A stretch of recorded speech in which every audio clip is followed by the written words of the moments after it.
At a family dinner, my husband Colin's cousin, a lieutenant, smirked. "You are in the Navy. Let me guess, your main job is posing for recruitment posters to meet diversity quotas." Then his father looked at me and asked, "What is your call sign?" The room went dead silent. My name is Megan, 33 years old, and somehow still healing from wounds my family inflicted. As a successful Navy pilot, I escaped their toxicity, but maintained occasional contact. Last Sunday, they invited me to an upscale anniversary dinner to catch up. Between expensive wine and caviar, my mother-in-law leaned forward smirking. "You know, Megan, you are lucky we even include you.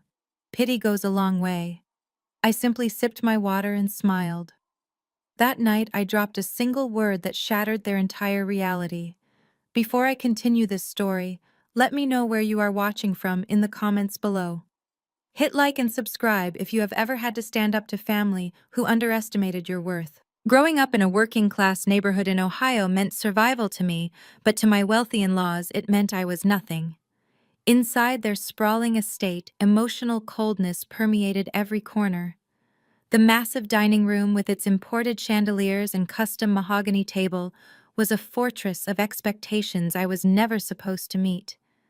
I had spent a decade playing the quiet, dutiful wife to my husband Colin, enduring his family's relentless, polished cruelty. They assumed I was just a desk clerk, a girl who married up to escape poverty. They had absolutely no idea who I really was. The occasion was the 40th wedding anniversary of Colin's parents, Beatrice and Arthur. We were gathered at their sprawling mansion in an exclusive gated community just outside of Washington, D.C. The dining room was suffocatingly opulent. Heavy velvet curtains framed floor-to-ceiling windows, and the long dining table groaned under the weight of catered gourmet dishes, crystal decanters, and silver serving trays. I sat quietly near the corner of the table wearing a simple but elegant black dress that Beatrice had explicitly criticized the moment I walked through the front door. She had looked me up and down, adjusted her own diamond necklace, and muttered that it was a shame I still shopped off the rack for such a milestone family event. I had merely smiled and taken my seat, long accustomed to her relentless need to make me feel small. Across the table sat Trent Colin's arrogant cousin. Trent was 30 years old, a Navy Supply Corps lieutenant, and a man who believed the entire military apparatus revolved around his logistical spreadsheets. He wore his uniform to a private family dinner, a clear cry for attention, and a desperate attempt to assert dominance in a room full of wealthy defense contractors. His chest puffed out with unearned pride as he regaled the table with exaggerated stories of his desk job, dropping acronyms and military jargon to impress his father, Harrison. Harrison was a completely different kind of predator. As the CEO of a major defense contracting firm, he viewed every interaction as a transaction. He was a ruthless businessman whose company was currently bleeding money, desperate for a massive government software contract to stay afloat. Harrison sat at the head of the table, swirling an expensive glass of bourbon, occasionally nodding at Trent's boastful stories, but mostly scanning the room like a hawk looking for weak prey. He had always dismissed me entirely, viewing Colin's working-class wife as an unfortunate stain on their pristine family tree. The conversation inevitably shifted to me, as it always did, when the family ran out of achievements to brag about and needed a target to mock. Trent leaned back in his chair, a smug, punchable grin spreading across his face. He looked at me with eyes full of condescending pity. "So Colin tells me you are still doing that Navy thing," Trent said, his voice loud enough to silence the rest of the table. "What is it you actually do over there, Megan? Sort paperwork? Answer phones?" I placed my fork down carefully, maintaining a completely neutral expression. "I work in aviation," I replied calmly. Trent burst into loud theatrical laughter. "Aviation, right. Let me guess, your main job is posing for recruitment posters to meet diversity quotas. You know, the ones they stick in high school hallways to convince people that the military is inclusive. You are just a poster girl for the public affairs office. It is cute that they let you wear the uniform, though." The absolute disrespect in his voice was staggering, but what hurt more was the silence from my husband. Colin sat beside me, his eyes glued to his plate, completely unwilling to defend his wife against his cousin's blatant sexism. He had always been terrified of disrupting the family harmony, preferring to let me absorb their venom rather than stand up for the woman he married. Before I could formulate a response, Beatrice chimed in, her voice dripping with artificial sweetness that hit a razor-sharp edge. She picked up her empty crystal wineglass and held it out across the table directly toward me. "Oh, Trent, do not tease her," Beatrice said, shaking the empty glass slightly.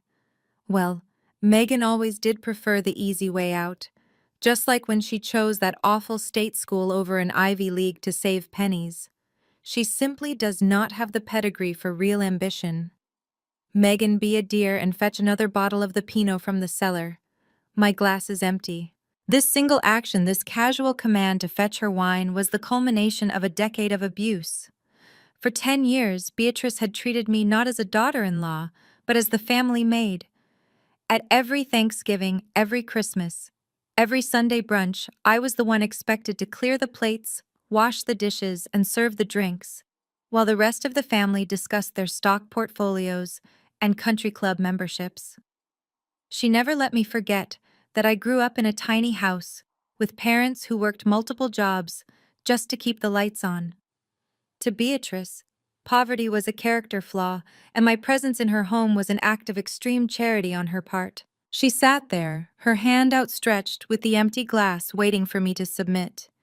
The entire table watched their faces, a mixture of amusement and expectation. They wanted me to lower my head, take the glass, and walk down to the dark cellar like a dutiful servant. They wanted me to swallow my pride, just as I had done for 10 long years to keep Colin happy. But I did not cry. I did not argue. I did not reach for the glass. I calmly folded my linen napkin, placed it on the table, and looked directly at Beatrice. The silence stretched thick and suffocating. Beatrice's smug smile faltered slightly as her outstretched arm began to tremble from the effort of holding the heavy crystal glass in the air. "I am not your waitress, Beatrice," I said, my voice steady and resonant in the quiet room. "If you want more wine, you can fetch it yourself." Gasps echoed around the table. Trent slammed his hand on the mahogany wood, his face turning red with sudden anger. "How dare you speak to my aunt that way?" he demanded, puffing his chest out. "You show some respect to your betters. You are nothing but a diversity hire desk jockey, and you should be grateful you are even allowed to sit at this table." As Trent shouted, he aggressively bumped the table, causing my small clutch purse to tip over. It fell off the edge, hitting the hardwood floor with a sharp thud.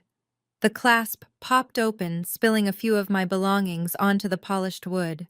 A tube of lipstick, a set of keys, and a heavy solid bronze challenge coin. The coin rolled across the floor with a distinct metallic ringing sound, spinning in a tight circle, before finally coming to rest right near Harrison's expensive leather shoes. The room remained completely silent as Harrison looked down. The coin was not a standard military souvenir. It was a highly classified custom-minted insignia. The front displayed the silhouette of a stealth fighter jet, and the back bore the unmistakable crest of the Tactical Aviation Procurement Board, the most elite and secretive evaluation committee in the United States military. It was a coin only given to the highest-ranking commanders and test pilots, individuals who held the fate of billion-dollar defense contracts in their hands. Harrison, a man who had spent his entire career navigating the cutthroat world of defense contracting, knew exactly what that coin was. He had spent the last 6 months desperately trying to bribe, lobby, and schmooze his way into the good graces of the very committee that coin represented. I watched as the color completely drained from Harrison's face. His ruddy, confident complexion turned a sickly shade of gray. His eyes widened in absolute terror as he stared at the bronze medal resting against his shoe. He slowly lifted his head, his gaze traveling from the coin on the floor to my calm, unbothered face. The arrogant defense contractor looked as though he had just seen a ghost. His breathing grew shallow, and his hands began to shake so violently that his bourbon splashed over the rim of his glass. The rest of the family, sensing the sudden drastic shift in his demeanor, fell into a confused and anxious silence. Trent stopped his ranting, looking back and forth between his father and me, completely lost. Harrison ignored his son. He ignored his sister-in-law. He ignored the spilled wine. He leaned forward, his voice barely a terrified whisper, completely devoid of the arrogance he had displayed all evening. "Where did you get that coin?" Harrison asked, his voice cracking. I did not answer immediately. I let the silence hang, letting the weight of his realization crush him slowly. I calmly reached down, picked up the heavy bronze coin, and placed it on the table next to my plate. The metal gleamed under the crystal chandelier. "I earned it," I replied simply. Harrison swallowed hard, his Adam's apple bobbing nervously.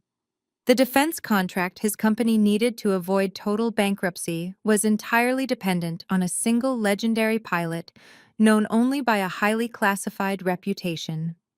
A pilot who flew combat missions in the Middle East, evaluated top-secret weapons systems, and held absolute authority over naval aviation purchases. Harrison looked at me, his eyes wide with a combination of dread and desperate realization.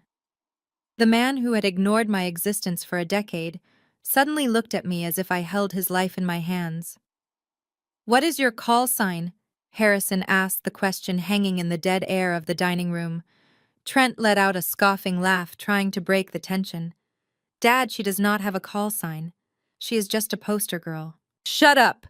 Trent Harrison snapped, not breaking eye contact with me. "I asked you a question. What is your call sign?" I looked at him, feeling the absolute power of the moment. 10 years of insults, 10 years of being treated like garbage, 10 years of silent endurance all came down to this single second. I sat back in my chair, looked him dead in the eye, and spoke the word that would destroy their entire world. "Valkyrie." The room went dead silent. Trent's laughter shatters the absolute silence of the dining room. It is not a nervous laugh or a polite chuckle to ease the tension. It is a loud, obnoxious bark that bounces off the crystal chandeliers and the dark mahogany walls. He leans back in his heavy dining chair, wiping a tear of pure amusement from his eye, shaking his head, as if I have just told the most hilarious joke in the world.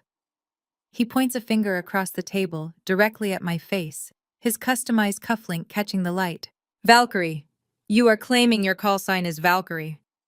Trent slams his open palm on the table, making the expensive silverware rattle against the fine china. "That is the most pathetic delusional lie I have ever heard in my entire life. Do you even know who Valkyrie is, Megan?" I notice he switches back to calling me Megan, trying to diminish me, deliberately ignoring the name I just gave them. But I remain perfectly still. I do not break eye contact. I let him dig his own grave. Trent stands up from his chair. He paces behind his seat, adjusting the collar of his pristine white uniform, playing to his audience like a bad actor on a stage. Valkyrie is an absolute legend in the tactical aviation community. She is the most decorated active female F-35C fighter pilot in the United States Navy. She flew highly classified combat sorties over hostile territory in the Middle East, while the rest of us were still sitting in training lectures. She has clearance levels that require presidential approval, and you expect us to believe that a 34-year-old woman who grew up in a rusted trailer park in Ohio is the Navy's top gun. He scoffs loudly, walking closer to my side of the table, his chest puffed out with unearned pride. "You have crossed a massive line here tonight. This is not just a pathetic cry for attention from a desperate housewife. This is a serious federal crime. Stolen valor is a punishable offense under the Uniform Code of Military Justice. Claiming to be a combat veteran, claiming a highly classified call sign just to impress your wealthy in-laws at a dinner party. It is beyond pathetic. I should call the military police right now and have you dragged off this estate in handcuffs." He reaches into his pocket and pulls out his smartphone, holding it up like a weapon aimed at my head. "I am an active duty lieutenant. I have a sworn duty to report fraudulent claims of military service. Do you want to confess your lie right now, or do you want to spend the rest of the night sitting in a federal holding cell?" "Trent, please put the phone down," Colin says. His voice is painfully quiet, lacking any real authority or conviction. He shifts in his chair, looking everywhere except at me. She is just confused. Maybe she misunderstood a project she was working on at the base. Let us just calm down, drop the subject, and finish eating dinner. My husband's defense is almost worse than Trent's accusation. Colin does not believe me either. After 10 years of marriage, he still views me entirely through the toxic lens his mother crafted for him. To Colin, I am a fragile, uneducated girl who needs protection from her own supposed incompetence. He reaches over to touch my arm, silently, urging me to apologize and drop the act to keep the peace. I pull my arm away from his grasp immediately. Beatrice slams her crystal wineglass onto the table. The sharp crack of glass against wood echoes like a gunshot through the room. "Control your delusional wife before she ruins Harrison's career," she snaps at Colin, her face contorted with unchecked rage. "I told you this would happen. I told you 10 years ago when you insisted on marrying her. I said she would drag our prestigious family name through the mud. Look at her, making up ridiculous action movie fantasies at a formal dinner because she cannot handle being the least important person in the room." Beatrice stands up rapidly, her expensive silk dress rustling in the tense silence. She points a manicured finger directly at my face.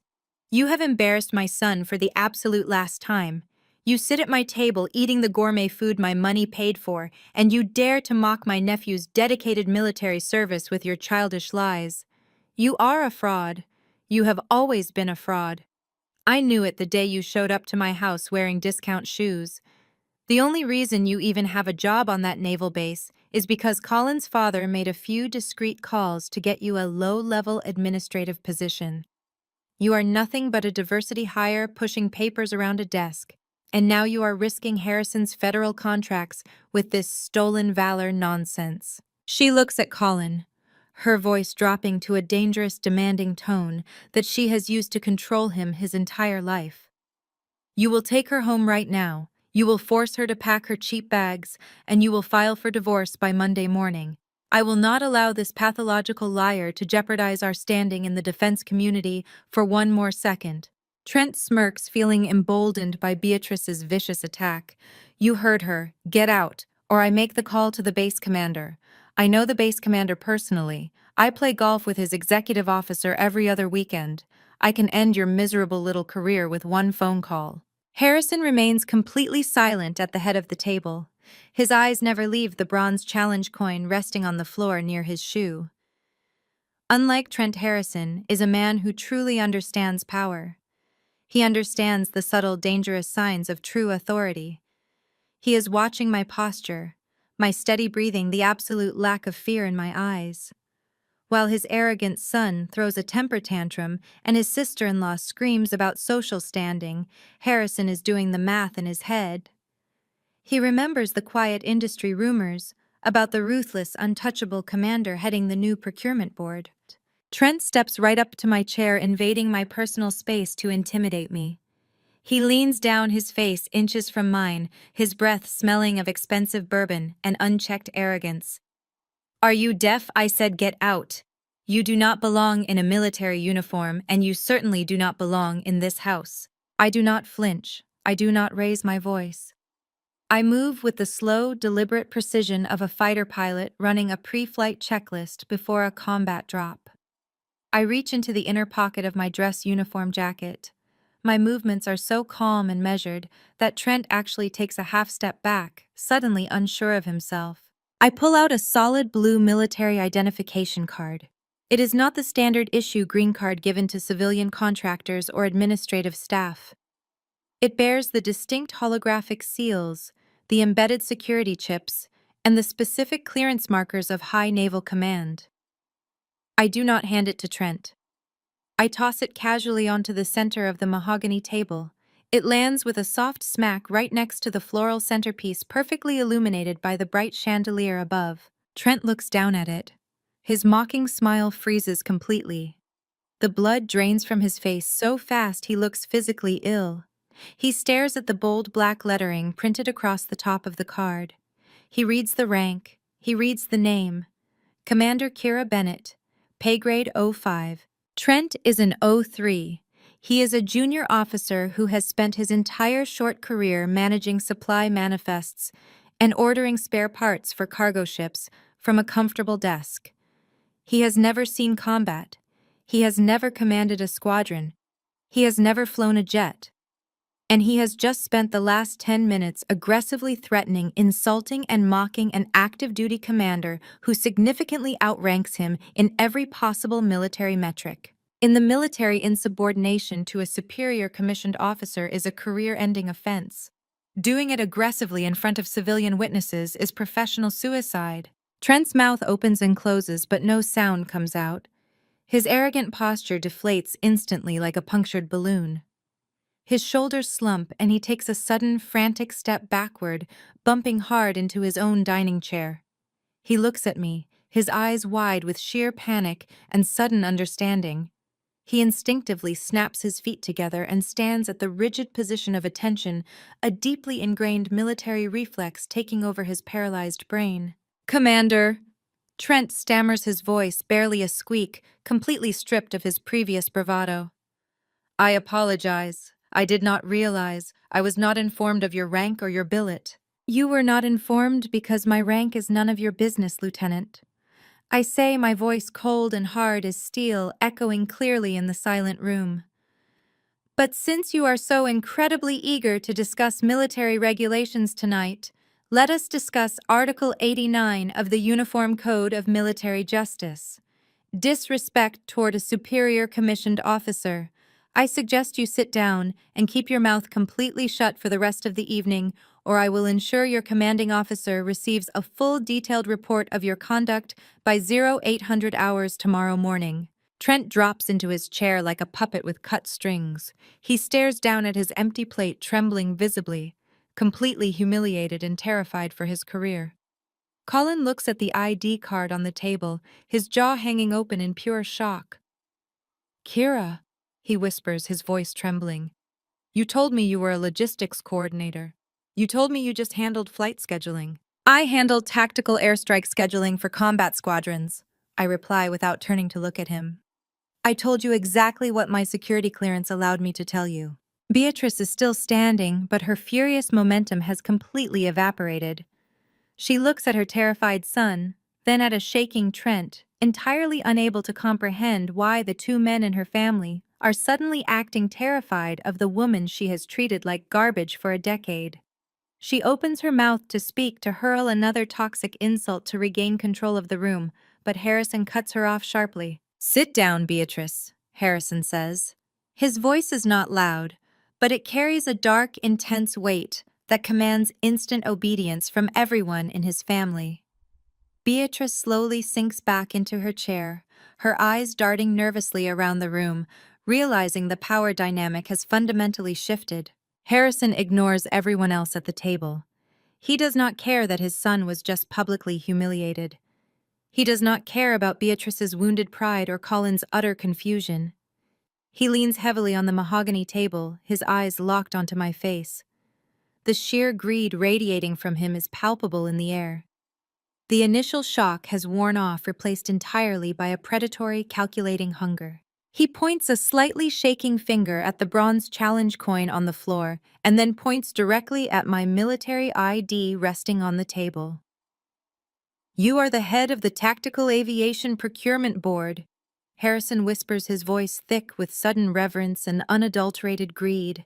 Harrison's words hang in the air, heavy and suffocating. The absolute terror in his eyes slowly morphs into something far more dangerous. The hostility that had defined this entire evening evaporates in a fraction of a second, replaced by a toxic, sugary sweetness that makes my skin crawl. He stands up straight, smoothing the lapels of his expensive tailored suit, and completely ignores the fact that his son is practically hyperventilating in the chair next to him. Harrison waves a dismissive hand at Trent, signaling him to remain quiet. And then he looks at me. His face stretches into a wide, artificial smile that does not reach his cold, calculating eyes. He walks slowly around the massive mahogany dining table, his leather shoes silent on the thick Persian rug, until he is standing directly beside my chair. He reaches out and gently pours a fresh glass of sparkling water from a crystal pitcher, setting it delicately in front of me as if I am suddenly the most honored guest in his home. It is a masterful, sickening pivot. "Kira, my dear," Harrison says, his voice dripping with sudden unearned affection. "You have certainly kept us in the dark. A commander, and not just any commander, but the head of the Tactical Aviation Procurement Board. I must admit I am incredibly impressed. You have played your cards very close to your chest, but I suppose that level of discretion is exactly what makes you so brilliant at your job. I do not touch the water. I keep my hands resting calmly on the table, watching him circle me like a shark, realizing the bait is actually a lifeline. Colin stares at his father, utterly bewildered by the sudden change in tone. For a decade, Harrison has barely acknowledged my presence, often referring to me simply as Colin's wife, rather than using my actual name. Now he is practically bowing at my feet. The sheer hypocrisy of the moment is staggering, but I know exactly what is driving it. Desperation. Harrison pulls up an empty chair, dragging it close to mine so he can sit beside me, invading my personal space with his overwhelming cologne and desperate energy. He leans in, lowering his voice to a conspiratorial whisper, as if we are old friends sharing a profitable secret. Family is the most important thing in this world, Kira. He begins, his eyes wide and pleading. We may have had our misunderstandings in the past, but at the end of the day we are blood. We protect our own, and right now the family needs your protection. I am going to be completely honest with you, because I know you are a woman who appreciates the hard truth. He takes a deep breath, looking around the room before locking his gaze back onto mine. Apex Defense Solutions is bleeding out. We have had 3 major manufacturing setbacks this quarter, and our stock is plummeting. We are on the absolute verge of bankruptcy. If we do not secure a massive influx of capital by the end of the fiscal year, I will have to liquidate everything. The estate that trusts all of it. Colin's inheritance will be completely wiped out. The entire family legacy will be destroyed. He pauses, letting the weight of his financial ruin settle over the table. Beatrice pales, clutching her napkin tightly, clearly aware of the financial strain, but perhaps not the sheer magnitude of their impending collapse. But there is a solution, Harrison continues, his voice quickening with frantic hope. The Project Sentinel software contract. $50 million. It is the exact lifeline my company needs to survive. I know for a fact that your procurement board is reviewing the final bids this week. I know you have the ultimate authority to make the final recommendation to the Pentagon. Our software prototype is good, Kira. It is solid, but the competition is fierce and we need a guaranteed win. He reaches out, attempting to place his hand over mine, but I smoothly pull my hand back, resting it in my lap. Harrison ignores the rejection, too blinded by his own greed to care. I need you to push my bid to the top of the pile, he demands, his tone shifting from a plea to an expectation. I need you to bypass the standard evaluation protocols and personally guarantee that Apex Defense Solutions wins that $50 million contract. You can easily justify it. You can say our encryption protocols are superior. You can say our integration timeline is faster. You have the power to make this happen, Kira. Do it for the family. We need this. I stare at him, feeling a deep, profound sense of disgust. After years of mocking my background, after treating me like an uneducated burden, the moment he discovers I hold actual power, he immediately expects me to corrupt myself to save his failing empire. He expects me to compromise the safety of naval aviators by pushing through unverified software just to pad his bank account. No, I say. The word is short, sharp, and final. Harrison blinks, clearly taken aback. He chuckles nervously, as if he simply misheard me. Kira, I do not think you understand the severity of the situation. If I go down, the family goes down. Colin loses his trust fund. You lose your safety net. I understand the situation perfectly, Harrison, I reply, my voice completely devoid of emotion. You ran your company into the ground, and now you want me to commit federal procurement fraud to bail you out. The answer is absolutely not. My integrity is not a bargaining chip for your financial failures. I will not compromise the safety of my pilots for your bottom line. Your bid will be evaluated exactly like every other bid. If your software is not the best, you will not get the contract. Point blank. The toxic sweetness vanishes from Harrison's face, replaced by a dark, simmering rage. But before he can speak, Beatrice absolutely loses her mind. The polite, high society facade shatters completely. She slams both of her hands flat onto the mahogany table. The impact rattles the fine china and sends a crystal wine glass tipping over, spilling dark red wine across the pristine white tablecloth like a spreading stain of blood. She stands up her chair, screeching harshly against the floorboards. Her face is twisted with a kind of primal ugly fury that I have never seen from her before. "How dare you!" Beatrice screams, her voice echoing off the high ceilings. "How absolutely dare you sit in my house and refuse to help us? We paid for your husband's entire life. We bought the car you drive. We paid for the down payment on the house you live in. We tolerated your pathetic working-class presence in our home for 10 years. You were nothing but trailer park trash when Colin found you, and we elevated you. We gave you a name that actually means something in this city. You owe us this." She marches around this table, her eyes blazing with irrational fury. Colin stands up, holding his hands out weakly. "Mom, please calm down. Let us just talk about this rationally." "Stay out of this, Colin," Beatrice snaps, shoving his arm away.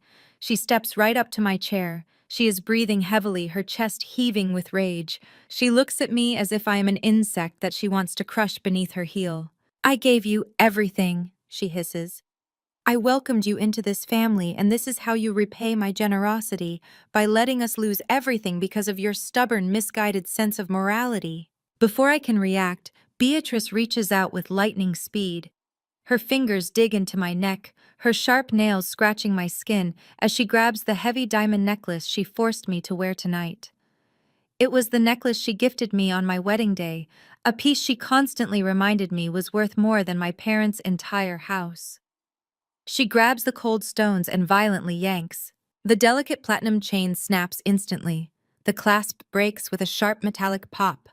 Several small diamonds pop loose from their settings, clattering onto the floor and scattering across the table.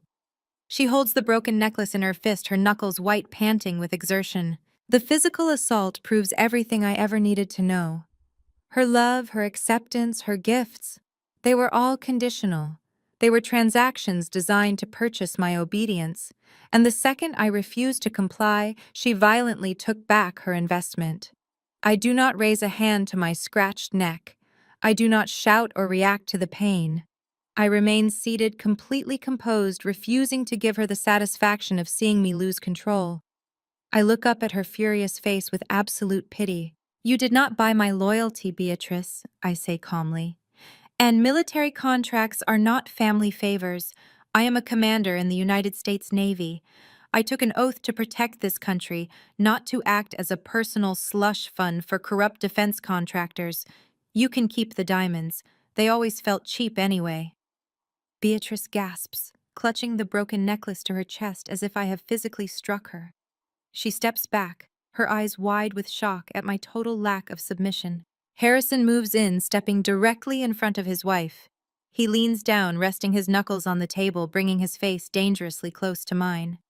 His eyes are dead, entirely devoid of any familial connection. He is no longer playing the desperate father. He is playing the ruthless corporate predator who destroys anyone who stands in his way. The silence in the room is suffocating, broken only by the sound of Trent's nervous breathing and the distant ticking of a grandfather clock in the hallway. Harrison's jaw clenches.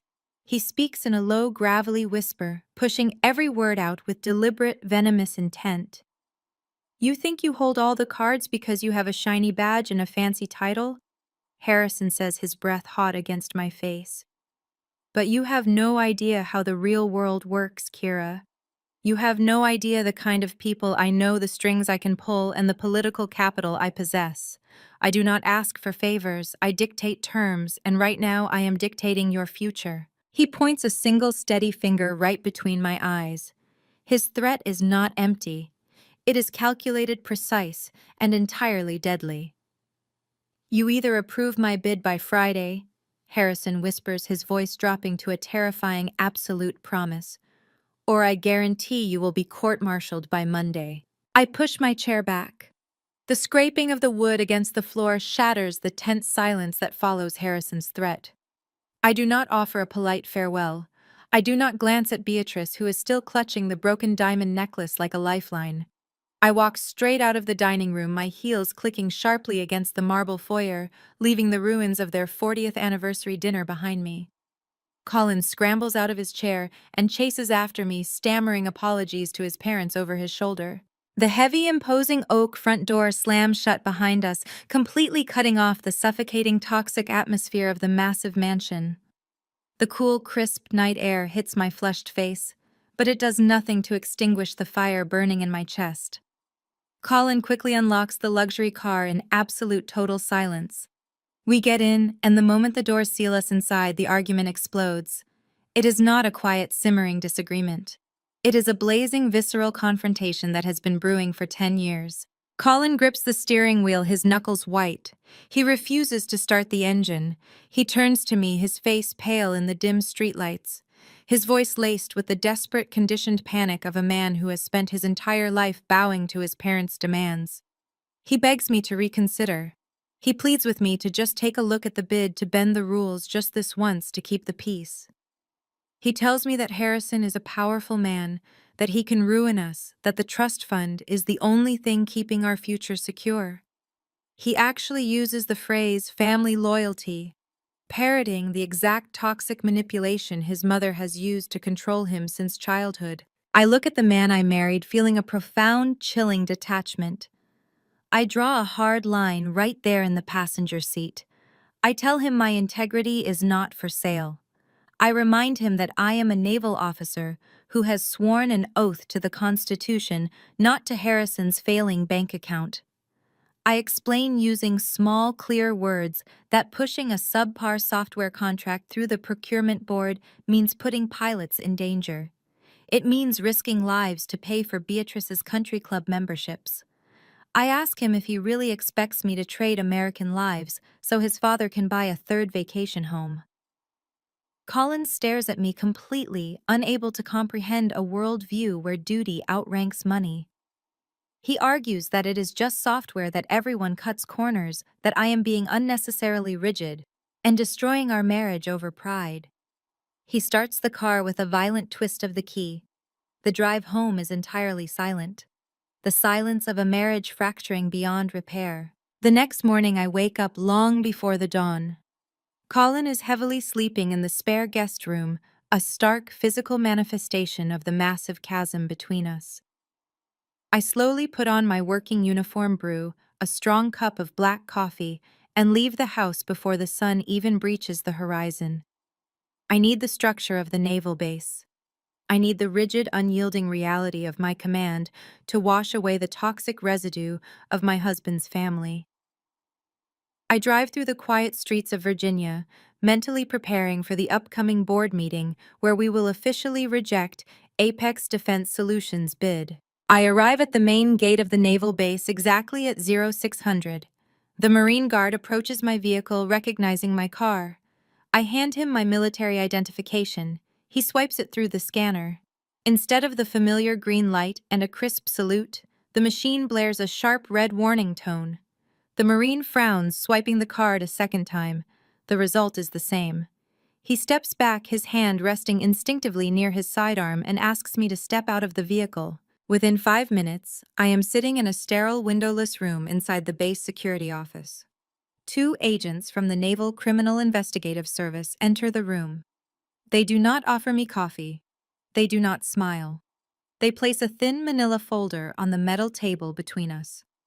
The lead agent, a man with tired eyes and a perfectly pressed suit, informs me that my security clearance has been temporarily suspended, effective midnight last night. I sit perfectly still, processing the information. A suspended clearance means I cannot access my office. I cannot read my emails. I cannot participate in the Tactical Aviation Procurement Board. I am effectively grounded, cut off from my command. I ask for the grounds of the suspension. The agent opens the folder and reads from a prepared statement. An anonymous tip was filed with the Inspector General during the early hours of the morning. The tip alleges that I have been accepting massive, untraceable bribes from rival defense contractors. The accusation claims I have been deliberately burying Apex Defense Solutions bids in exchange for offshore kickbacks from their competitors. The speed and the sheer audacity of the move are staggering. Harrison did not just make an empty threat at the dinner table. He went home and immediately triggered a federal investigation against me. He used his political connections to fast-track the suspension of a commanding officer. He knows that an inspector general investigation can take months to resolve. He knows that while I am suspended, my deputy will take over the procurement board. My deputy is a man who owes his career to a politician currently funded by Harrison's Super Political Action Committee. The trap has been sprung with terrifying efficiency. The NCIS agents inform me that I am to return home. I am not allowed to contact any military personnel. I am not allowed to discuss the procurement board. I am officially under active investigation. They escort me back to my vehicle like a dangerous criminal. As I slowly walk across the vast asphalt parking lot, the morning sun finally rising, I feel the heavy, oppressive weight of Harrison's power. He truly and completely believes he has definitively won this war. He falsely believes he has permanently neutralized the only obstacle standing between his failing company and $50 million of taxpayer money. I slowly unlock my car door and carefully slide into the leather driver's seat. The powerful engine hums to life, but I absolutely do not immediately put the vehicle in drive. I sit in the quiet, complete isolation of the dark cabin, staring blankly at the imposing security gates I am no longer allowed to pass through.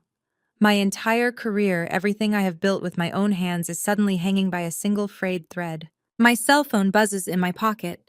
A sharp, singular vibration. I pull the device out. The screen illuminates, showing a new text message. The sender is Trent. I open the message, my eyes scanning the glowing text. It is short, arrogant, and dripping with the same toxic entitlement his father displayed last night. The message reads, "Dad has friends in high places. Sign the paperwork, Valkyrie, or enjoy military prison." I read the words again. I let the sheer stupidity of the message wash over me. I do not feel panic. I do not feel fear. Slowly, a genuine, terrifying smile spreads across my face. Trent and Harrison think they are dealing with a scared little girl from a trailer park. They think I am a victim who will fold under the immense pressure of their wealth and political connections. They believe they have brilliantly executed a flawless pressure campaign to secure their software contract. But they are arrogant, and their arrogance has just blinded them to a catastrophic, monumental error. Trent did not just send a nasty message to his cousin's wife. He used a commercial cellular network to send a direct written threat to an active-duty commander in the United States Navy.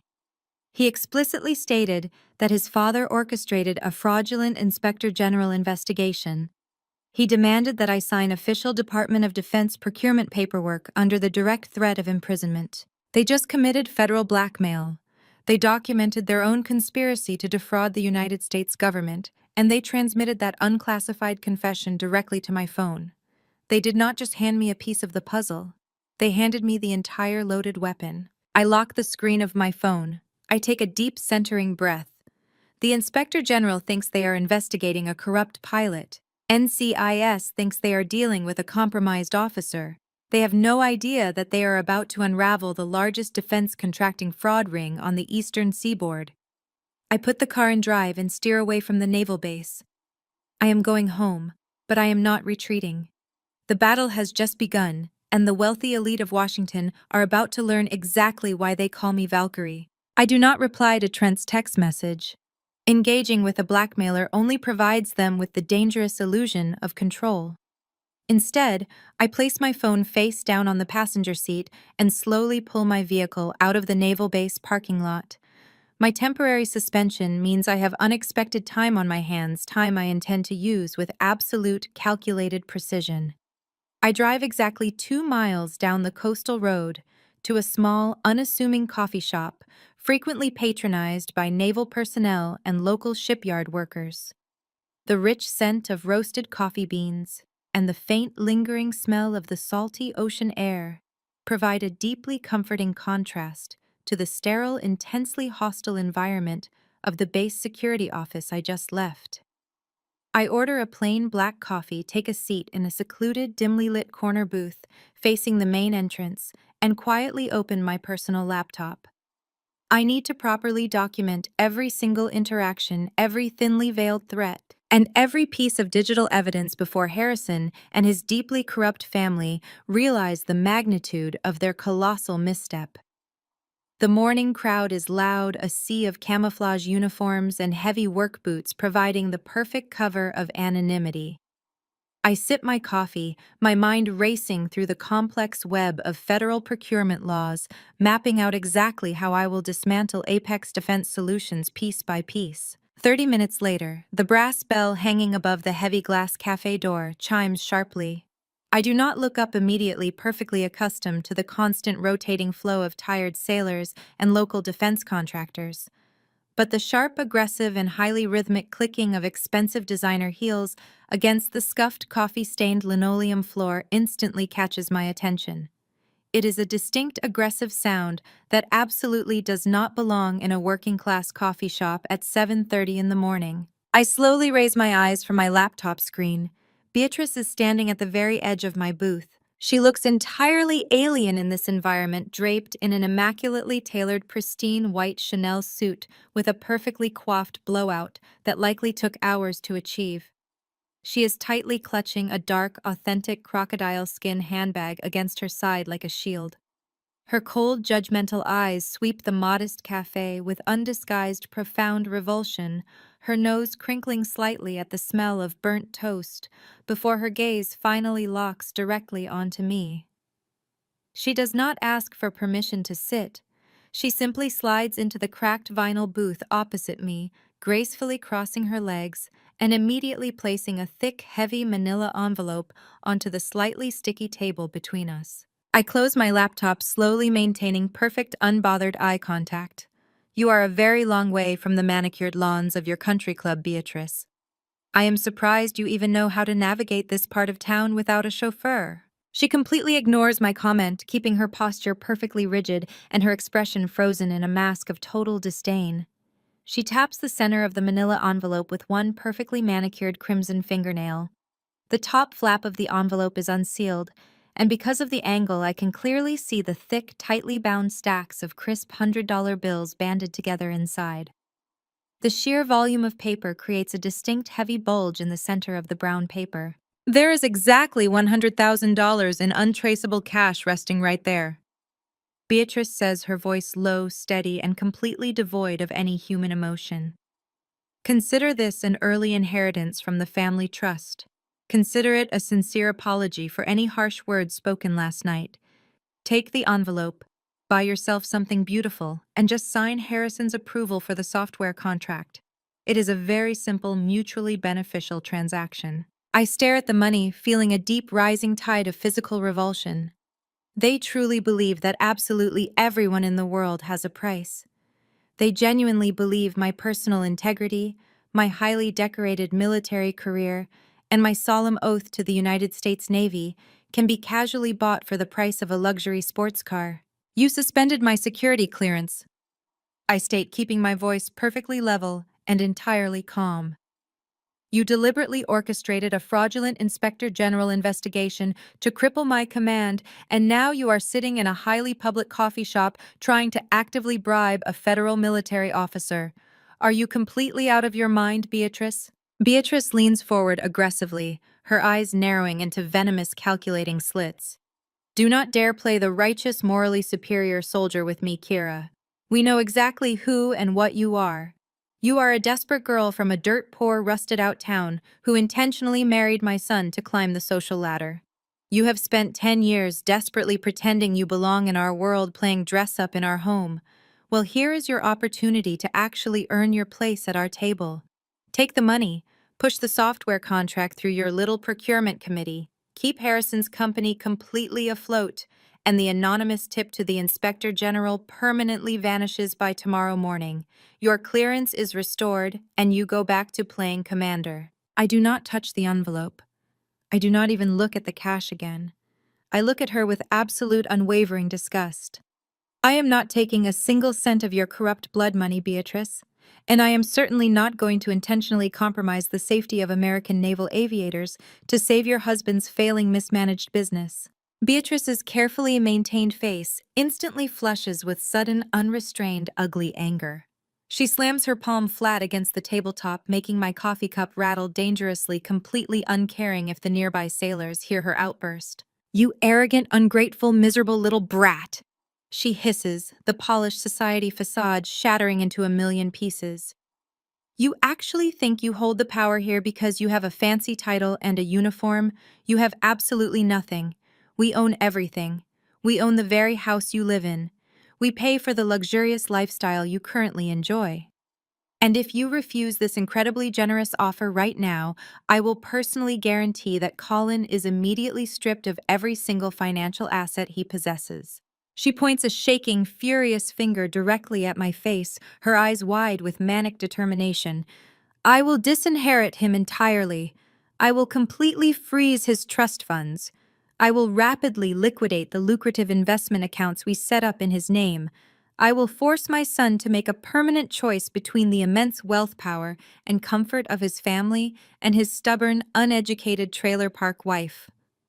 And let me tell you a brutal truth, Kira. When the money completely dries up, when the elite country club memberships are suddenly canceled, and when he realizes he has to actually struggle for the very first time in his pampered life, he will deeply and permanently resent you. He will hate you for taking away his bright future just to protect your own fragile, pathetic ego. Her threat is not an idle bluff. She is intentionally weaponizing her own son cruelly, using his lifelong financial dependency as a blunt instrument to force my total compliance. She desperately expects me to panic. She assumes I will quickly grab the cash to save my deteriorating marriage and protect my comfortable lifestyle. I look at the bulging envelope, taking a moment to process the sheer audacity of her actions, then look back up at her furious, expectant, highly arrogant face. "Colin is a grown adult," I say, my voice steady, resonant, and deeply resolute. "If he ultimately chooses your toxic, manipulative money over his own wife, then he is absolutely not the man I thought I married. But I am not going to willingly commit federal treason to save a fragile marriage built on a decaying foundation of your constant financial blackmail." I place my hand firmly on top of the manila envelope and slowly, deliberately slide it back across the sticky table. It bumps heavily against Beatrice's crocodile skin handbag.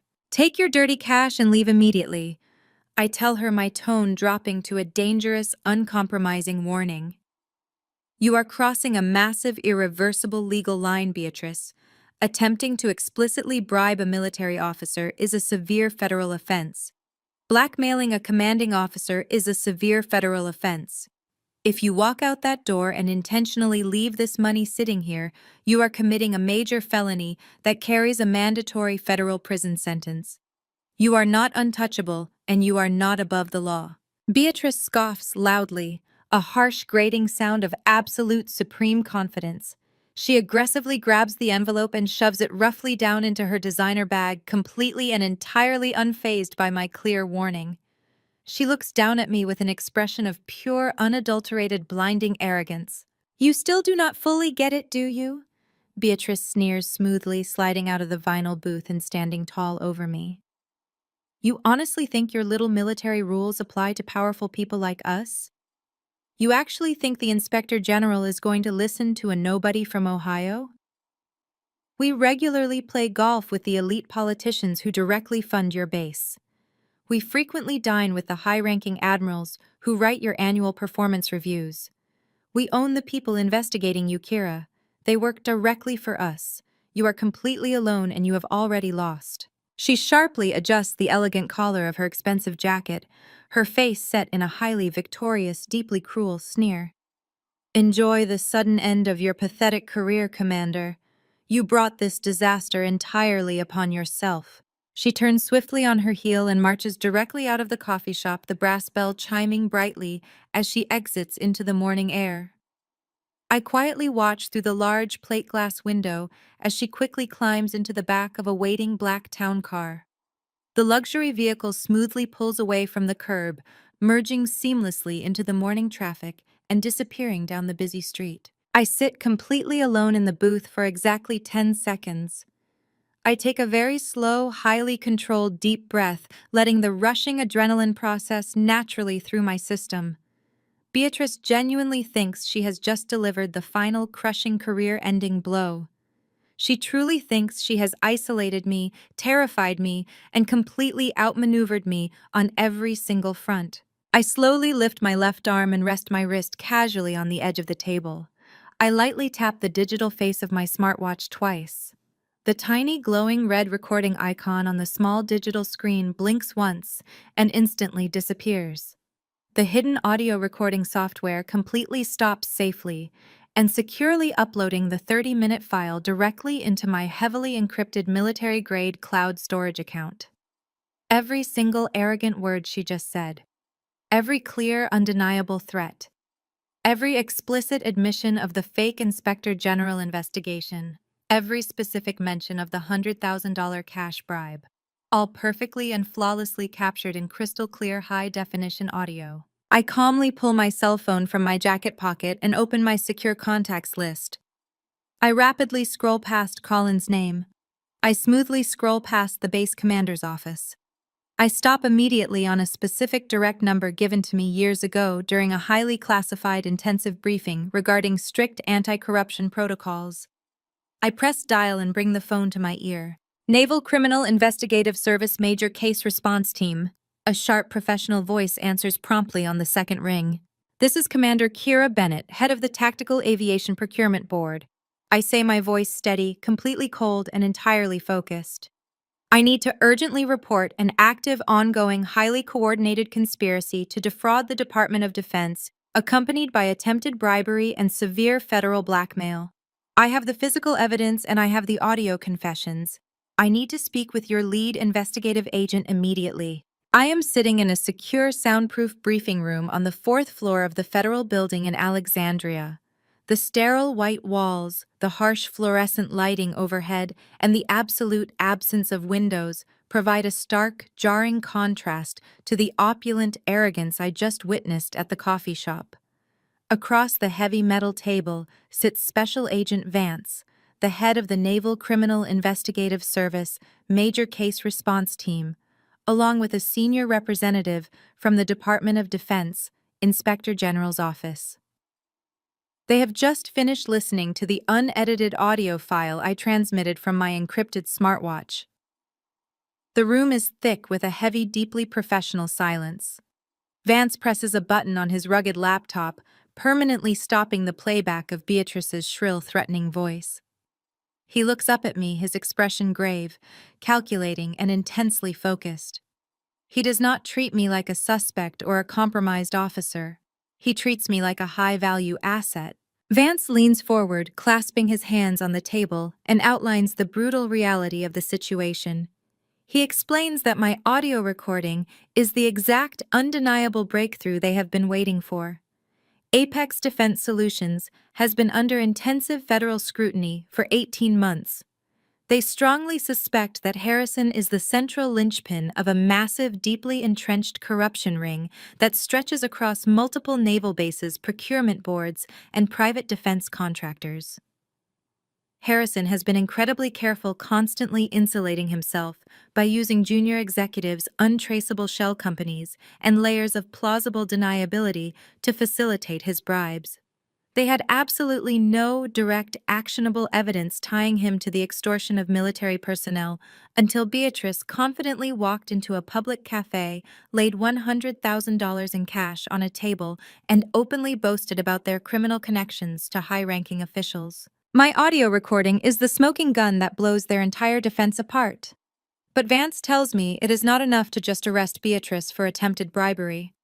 They need the entire corrupt network. They need Harrison to explicitly incriminate himself on monitored federal channels.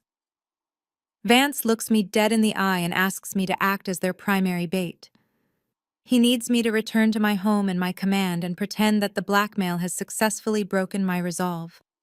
I must convince Harrison and his deeply arrogant family that I am utterly terrified of their political power, that I am willing to completely sacrifice my military integrity to save my husband's trust fund.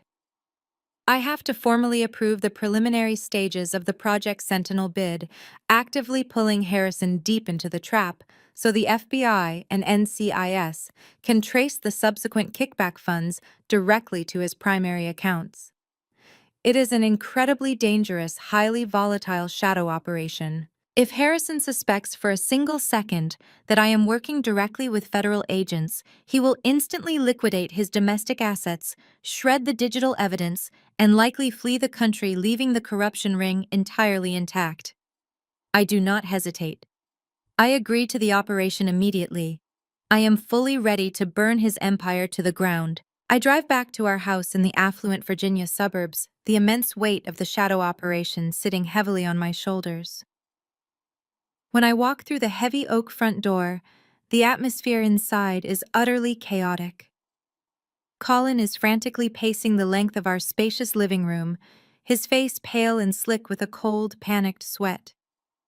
He is clutching a stack of premium credit cards in one hand and his cell phone in the other.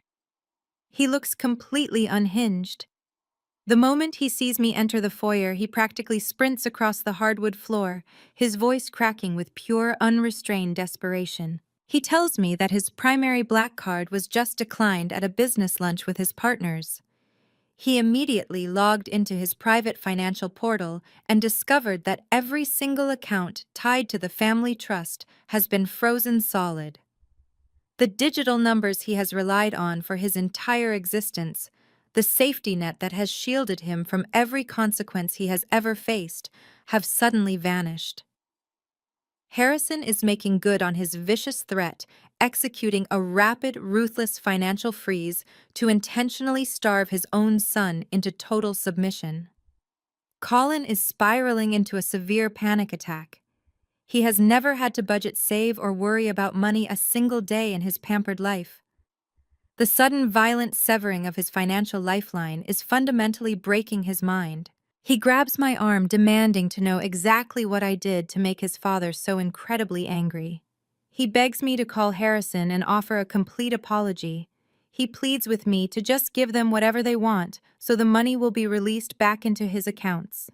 I look at my husband, the man who stood at an altar and promised to stand by me through everything, and I see absolutely nothing but a terrified child throwing a temper tantrum over a canceled allowance. I cannot tell him the truth. I am strictly forbidden from revealing the NCIS sting operation to anyone, especially a man so clearly compromised by his desperate addiction to his family's wealth. I firmly pull my arm away from his frantic grip. I tell him that I simply refuse to be bribed and that his parents are reacting like the criminals they truly are. Colin shouts that I am actively destroying our lives over my stubborn, misplaced pride. He accuses me of being inherently selfish, of secretly hating his family, because I was born poor, of deliberately sabotaging his secure future. He tells me that my military career means absolutely nothing compared to the powerful legacy of the family name. Every single word he spits at me permanently shatters another piece of our rapidly decaying marriage. He is willingly choosing their toxic money over my fundamental integrity, proving that Beatrice was entirely correct in her assessment of her own son. Before I can respond to his pathetic screaming outburst, the front door violently swings open. Colin was in such a panic that he forgot to lock it. Felicity, Colin's younger sister, storms into our living room like a perfectly manicured hurricane. She is tightly clutching a designer handbag, her face twisted into an ugly, venomous scowl that perfectly mirrors her mother's rage. Felicity has always treated me like an amusing, slightly distasteful charity case. She is a woman who spends her days organizing high society charity galas, and her nights spending money she never earned. Right now, she is absolutely furious, her eyes burning with an intense, unbridled hostility. She completely ignores Colin's frantic pacing and marches directly up to me, aggressively invading my personal space. She points a sharp, manicured finger right at my chest, her voice echoing shrilly against the vaulted ceilings of our home. She demands to know what kind of deranged, suicidal game I think I am playing. She screams that her father is currently tearing the family corporate accounts apart, moving assets, and aggressively freezing trusts, all because I had the absolute audacity to disrespect my social betters. Felicity tells me that my pathetic little ego trip is rapidly destroying the family's carefully managed finances. She claims that she had to abruptly cancel a luxury vacation to St. Bart's this morning because her private travel concierge informed her that the primary credit lines were locked. She says this as if it is a profound, life-altering tragedy that demands my immediate sympathy. Felicity steps even closer, her eyes blazing with unchecked generational entitlement. She tells me that I am nothing but a gold-digging fraud who struck the absolute lottery by manipulating her highly gullible brother. She claims that the family has graciously and silently tolerated my presence for a decade, enduring my distinct lack of pedigree and my embarrassing military job entirely for Colin's sake. Now she says my stubborn trailer park mentality is actually costing them real substantial money. She demands that I immediately drive to her father's downtown corporate office, get down on my hands and knees, and sign the Project Sentinel software approval. She threatens that if I do not fully comply by the end of the day, the family will hire the most ruthless, aggressive divorce attorneys on the Eastern Seaboard. They will ensure I leave this marriage with absolutely nothing, dragging my professional reputation through the mud until I am forced to resign my naval commission in total disgrace. She sneers that I will be back to flipping burgers in a rusty Ohio diner before the month is over. Colin stands silently in the background. He does not step forward to defend me. He does not tell his sister to lower her voice or leave our home. He simply watches his cowardice and silence serving as a complete and total endorsement of her vicious, unhinged attack. The betrayal is absolute, a cold blade sliding right between my ribs, but I cannot react with the fiery, righteous anger currently burning in my chest. I have to play the specific role Vance gave me. I have to be the broken, terrified, compliant woman they fully expect me to be. I force my shoulders to physically slump, releasing the rigid military posture I have maintained for years. I let my expression crumble into a highly convincing mask of defeated exhaustion. I look down at the hardwood floor, deliberately avoiding Felicity's triumphant, glaring eyes. I take a shaky, simulated breath, forcing my hands to tremble slightly at my sides. It takes every single ounce of my trained willpower to suppress the overwhelming urge to physically throw her out of my house, but the critical nature of the mission dictates my absolute submission. The federal trap requires their total, unquestioning confidence in my surrender. I slowly look up at Felicity, forcing my voice to sound weak, quiet, and entirely broken. I tell her that she wins. I tell her that I cannot possibly fight all of them, that the intense pressure is too much, and that I do not want to completely ruin Colin's life over a single contract. I instruct her to immediately tell Harrison that I will play ball. I promise to personally push the Apex Defense Solutions bid to the final approval stage by tomorrow morning. I tell her they will get their $50 million contract exactly as Harrison demanded. Felicity's face immediately brightens with a sickening, victorious satisfaction. She practically vibrates with the intense thrill of completely breaking my spirit and forcing my submission. She looks at me with supreme, unadulterated pity, completely and utterly blind to the massive federal trap that is currently closing tightly around her entire family.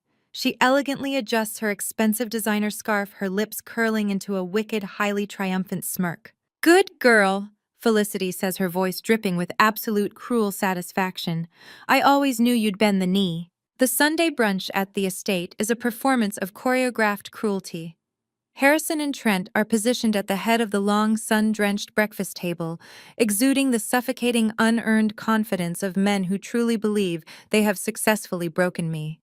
Trent is particularly insufferable today. He wears a casual, open-collared shirt that screams weekend leisure, but his eyes remain cold and predatory. He deliberately ignores Colin and Beatrice, focusing all his energy on orchestrating my public humiliation. He treats the entire dining room like his private office, snapping his fingers in my direction whenever he needs something. He has spent the last 10 minutes mocking my military record, calling it a glorified administrative role that gave me an inflated sense of self-importance.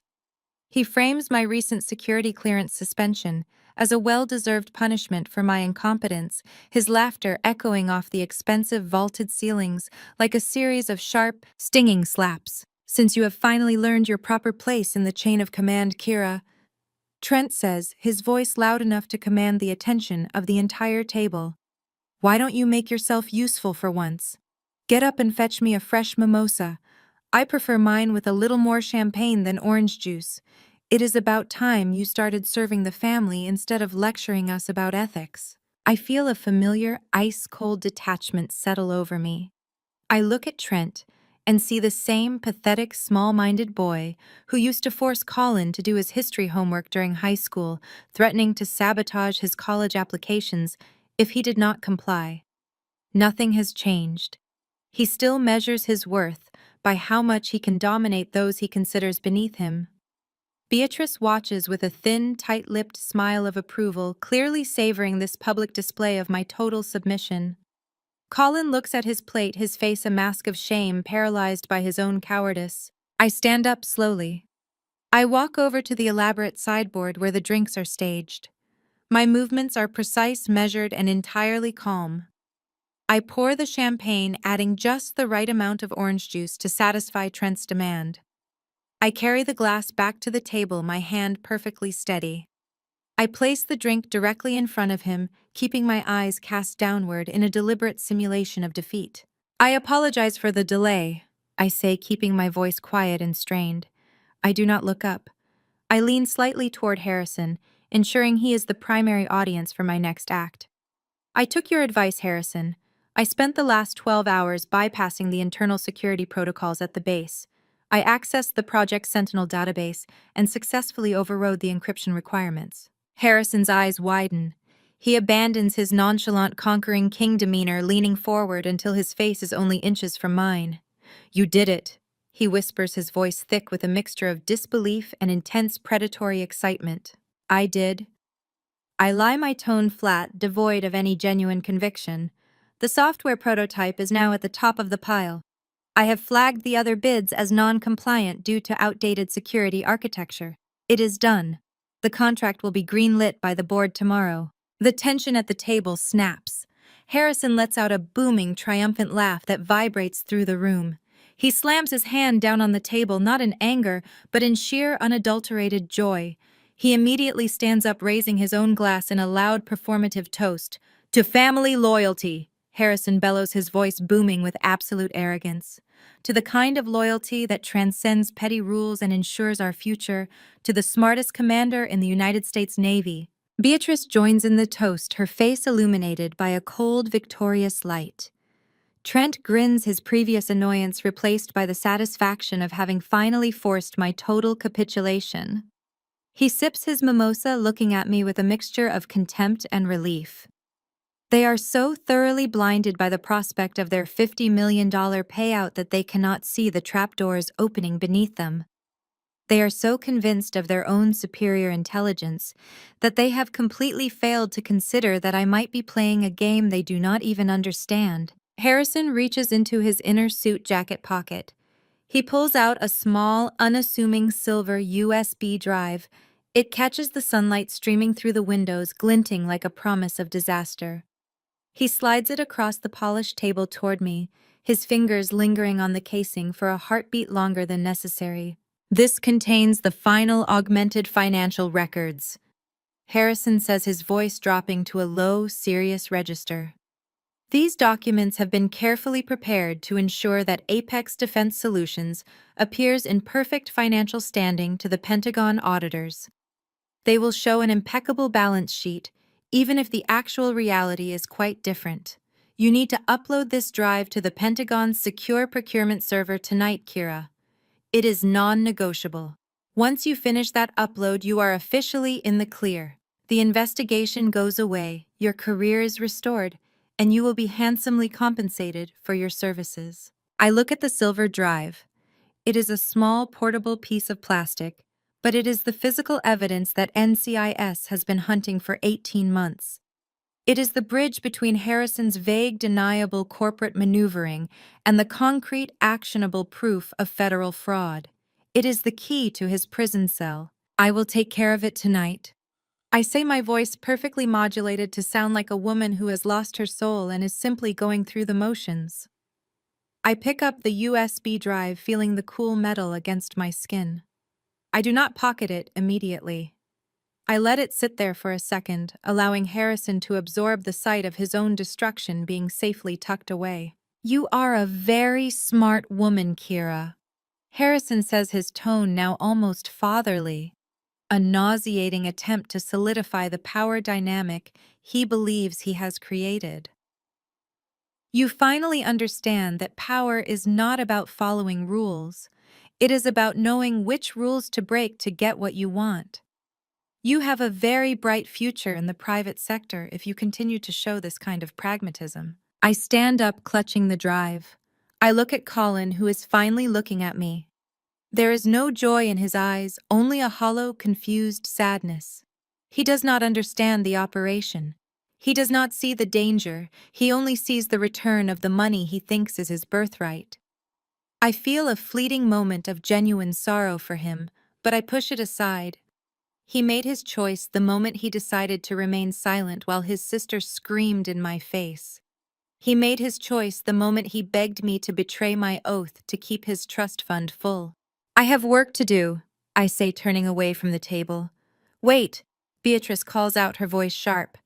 I stop but do not turn around. You are forgetting your payment, dear. She slides a second smaller envelope across the table. I know exactly what it contains. More hush money, another transaction in a life she believes is entirely transactional. Keep it, I say without turning back. I think I have earned enough from this family today. I walk out of the dining room, the weight of the silver drive burning in my pocket. I pass through the foyer and exit into the cool, silent garage. As I unlock my car, my pulse is steady. The mission has entered its critical phase. Harrison, Beatrice, and Trent are currently toasting to their own genius, completely unaware that the very thing they believe will save them is the exact thing that will ensure they never hold power in this city again. They think I am a victim of their blackmail, a broken, defeated officer who has finally bent the knee to their superior wealth and influence. They have absolutely no concept of the reality that awaits them by morning. I pull my phone out and send a single prearranged encrypted text message to Special Agent Vance. The package is in my possession. Initiate the final phase. I do not drive back to the house. I drive toward a predetermined location, a dark, deserted parking lot under a highway overpass where an NCIS tactical team is waiting to secure the evidence. My hands are steady on the wheel. Every mile I put between myself and that mansion feels like a step closer to justice. They have spent a decade underestimating me, viewing me as an unpolished, unrefined outsider who had no place in their exclusive high society world. They have treated me like a pawn in their elaborate, self-important games. By sunrise, they will realize that while they were busy playing with their millions and pulling their petty political strings, I was carefully, methodically, and surgically dismantling their entire world. The drive to the meeting point is silent and solitary. I think about the many times I sat through these family dinners listening to Harrison brag about his government contracts and Beatrice mock the people who actually serve this country. I think about the pilots I have trained, the men and women who wake up every morning and strap themselves into a cockpit, trusting that their leadership, their hardware, and their supply chain are sound. Harrison was willing to compromise that trust for a $50 million payout. He was willing to gamble with their lives just to maintain the appearance of a failing defense empire. That is the true crime. That is the betrayal that makes my blood run cold. It is not the personal insults, the snide comments about my background, or even the threat of military prison. It is the deliberate, calculated desecration of the trust placed in our officers. It is the belief that the lives of our service members are disposable if the price is right. Harrison and his family represent the absolute worst elements of the defense industry, the kind of corruption that feeds on the blood and sweat of others while hiding behind suits and society pages. As I pull into the rendezvous point, I see the dark, unmarked SUVs waiting in the shadows. I see the flash of a flashlight signaling me to stop. I put the car in park and turn off the engine. The quiet of the night is absolute, broken only by the hum of distant traffic. This is the end of the line for them. They have had their decade of arrogance, their time of unchecked greed and untouchable influence. But the law, the real law, The one that applies to everyone regardless of their net worth is finally catching up. I step out of the car. The cool air fills my lungs. I walk toward the agents. I am not the commander who was suspended, not the wife who was bullied at a dinner table, and not the victim they thought they had trapped. I am the commander who took their evidence, and I am the one who is going to see them in handcuffs. When the sun rises, the headlines will not be about their anniversary dinner or their successful stock portfolio or their influence in the procurement board. The headlines will be about their arrests, their fraud, and the end of Apex Defense Solutions. And I will be watching it all happen just as I planned. I leave the dark parking lot under the highway overpass and drive back to the quiet, upscale suburb I share with Colin. The Naval Criminal Investigative Service team was fast and flawlessly efficient. Special Agent Vance cloned the silver USB drive in the back of his mobile command center, extracted every single altered financial document, and handed the physical drive right back to me. He instructed me to leave it somewhere visible in my home. He knew Harrison might send someone to verify my compliance, or worse, try to execute the upload himself if he thought I was stalling. I pull into the driveway, kill the engine, and step into the silent house. The heavy mahogany clock in the hallway chimes 2 in the morning. I drop my keys, the silver USB drive, and my unlocked cell phone directly onto the marble kitchen island. I turn my back to fill a glass of water from the sink, exhausted but vibrating with a sharp, focused adrenaline. I hear the soft shuffle of footsteps against the hardwood floor. I turn around and see Colin standing in the archway of the kitchen. He is wearing sweatpants and a wrinkled t-shirt, his eyes bloodshot from a severe lack of sleep. He walks toward the kitchen island intending to grab a bottle of water, but his gaze drops to the marble counter. My cell phone screen illuminates brightly with a new incoming message from Trent. Because the phone is unlocked, the entire text thread is completely visible. Colin stops dead in his tracks. He reaches out and picks up the device. He reads the screen, his brow furrowing in deep confusion. Then he looks down and sees the silver USB drive resting right next to where the phone had been. Colin looks up at me, his face pale and tightly drawn. He holds my phone up in the air, his hand shaking slightly. "What is this, Kira?" he demands, his voice cracking with a mixture of fear and rising anger. "Trent is texting you about military prison. He is talking about Dad having friends in high places. And what is this drive?" He snatches the silver USB stick off the counter, holding it up like a piece of damning evidence. "Dad carries this specific encrypted drive in his briefcase. I have seen it 100 times. Why do you have it? What are you hiding from me?" I do not scramble to make an excuse. I do not play the role of the defeated, submissive wife anymore. I stand up straight, crossing my arms over my chest, and look my husband dead in the eye. I drop the act completely. "I am not hiding anything from you, Colin," I state, my voice ringing with absolute, unyielding authority. "Your father gave me that drive at dinner. It contains highly doctored, fraudulent financial records for Apex Defense Solutions. Your father and your brother are aggressively blackmailing me. They filed a fake anonymous tip with the Inspector General accusing me of accepting bribes. They used their political connections to temporarily suspend my top-secret security clearance. They threatened to have me thrown in federal military prison unless I bypass naval security protocols, approve their failing software bid, and upload that drive to the Pentagon's secure servers." Colin staggers backward, as if I have physically struck him. He drops my phone onto the counter with a loud clatter, but his fist remains tightly closed around the USB drive. He violently shakes his head, his lifelong conditioning instantly rejecting the horrifying reality I have just laid out before him. "No," he stammers, his breathing becoming shallow and rapid. "No, you are lying. Dad would never do that. He is tough, he is a shark in the boardroom, but he would never threaten you with prison. He would never commit a federal crime. You are just trying to turn me against them because Beatrice insulted you. Your mother cornered me at a coffee shop this morning and offered me $100,000 in cash to sign the approval." I reply, my tone sharp and completely merciless. When I refused, she explicitly threatened to entirely freeze your trust fund and disinherit you to force your compliance. She is the reason your credit cards were declined this afternoon. They are actively trying to force me to commit federal treason to save their bankrupt company, and they are using your financial dependency as a weapon to make it happen. The color completely drains from Colin's face. The reality of his frozen accounts collides violently with the truth I am telling him. He looks at the silver drive in his hand, then looks at me. The deep ingrained loyalty to his toxic bloodline fights a losing battle against the undeniable facts right in front of him. He cannot reconcile the image of his prestigious high society parents with the ruthless criminal blackmailers I have just exposed. "I do not believe you," Colin whispers, though his trembling voice betrays his absolute terror. "I am going to the estate right now. I am going to ask my father face to face. He will explain this. There is a logical explanation." He turns and practically runs out of the kitchen.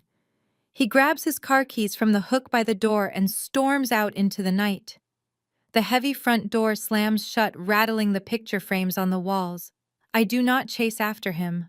I do not try to stop him. He needs to hear the absolute horrifying truth directly from the source. I walk into the living room, sit down on the sofa, and begin the agonizing wait. I know exactly what Harrison and Beatrice will do when cornered. They will not apologize. They will instantly prioritize their own survival over their son's marriage and morality. 2 hours pass. The silence in the house is deafening. I systematically pack a heavy tactical duffel bag with my uniforms, my secure documents, and my personal essentials. If Colin comes back and defends their actions, if he expects me to bend the knee to his family after hearing the truth, I will walk out the door and never return. I place the packed bag near the foyer. At exactly 4:30 in the morning, headlights sweep across the front windows. I hear a car engine cut off in the driveway. The lock clicks and the front door slowly opens. Colin steps into the foyer. He looks entirely destroyed. His shoulders are slumped, his chest is hollowed out, and his eyes are wide and completely vacant. He looks like a man who has just watched his entire universe burn to the ground. He is carrying a large, heavy duffel bag over his shoulder. He drops it onto the hardwood floor. It lands with a heavy, definitive thud. He walks slowly into the living room and stops a few feet away from me. He does not say a word. He reaches into his pocket, pulls out his cell phone, and taps the screen. He maximizes the volume and presses play on a voice memo. He places the phone gently onto the glass coffee table between us. The audio recording begins. The sound quality is slightly muffled, indicating the phone was hidden in his pocket, but the voices are crystal clear. I hear Colin's voice, first shaking with anger, confronting his father about the blackmail and the fake Inspector General tip. I hear him beg his parents to deny it. Then Beatrice's voice slices through the audio, cold, sharp, and dripping with absolute disdain. "Grow up, Colin," her recorded voice snaps. "Kira is entirely expendable. She was always a temporary fixture. We needed a secure contract, and she has the authority to grant it. You need to immediately divorce her the second this investigation goes public. We will distance the family from her crimes, protect our assets, and find you a wife who actually understands the value of our legacy." Colin's recorded voice breaks as he asks how they could ruin my life and ask him to abandon his marriage. Harrison's voice booms next, loud, aggressive, and devoid of any paternal warmth. "Your marriage is a bad investment that is currently costing me my company." Harrison growls. "You will do exactly what you are told. If Kira is too much of a coward to upload those files, you will take control of your own house. You live there. You have access to her home office. You steal her military laptop while she is sleeping. You plug that drive in, and you execute the transfer yourself. You do it for the family, Colin, or you will not receive another dime from me as long as you live." The recording cuts off with a sharp click. The silence that follows is absolute and suffocating. Colin's parents did not just confess to blackmailing me, they actively, aggressively demanded that their own son commit a severe federal crime against a military officer. They ordered him to steal classified naval equipment and frame his own wife to save their bank accounts. They viewed him not as a son, but as a convenient accomplice. Colin stands in the center of the living room, staring at the phone on the glass table. The heavy, suffocating chains of his lifelong conditioning have finally shattered. The desperate need for his parents' approval, the constant fear of losing his inheritance, the endless apologies for their toxic behavior, it is all completely gone, burned away by the undeniable reality of their utter depravity. He looks up and meets my eyes. His face is pale, but his jaw is locked tight with a sudden dangerous resolve. He points down at the heavy duffel bag he dropped on the floor. "I packed my things," Colin says, his voice devoid of fear, replaced by a cold, hardened fury. "I recorded them, every single word." He reaches down, picks up his phone, and firmly hands it to me, passing over the ultimate weapon. "They aren't my family anymore," Colin states, his eyes burning with absolute conviction. "Burn them to the ground." I take the phone from Colin, feeling the cold, hard metal of the device that holds the final nail in his family's coffin. I look at him, my husband, stripped of his lifelong delusions, standing before me with nothing but the brutal, undeniable truth. I do not offer him empty comfort. I simply nod, slide his phone into the pocket of my tactical duffel bag, and walk out the front door. The mission is no longer just a federal sting.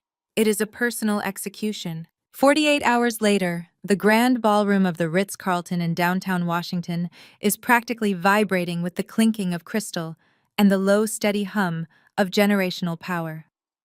It is the night of the annual Navy Aviation Charity Gala.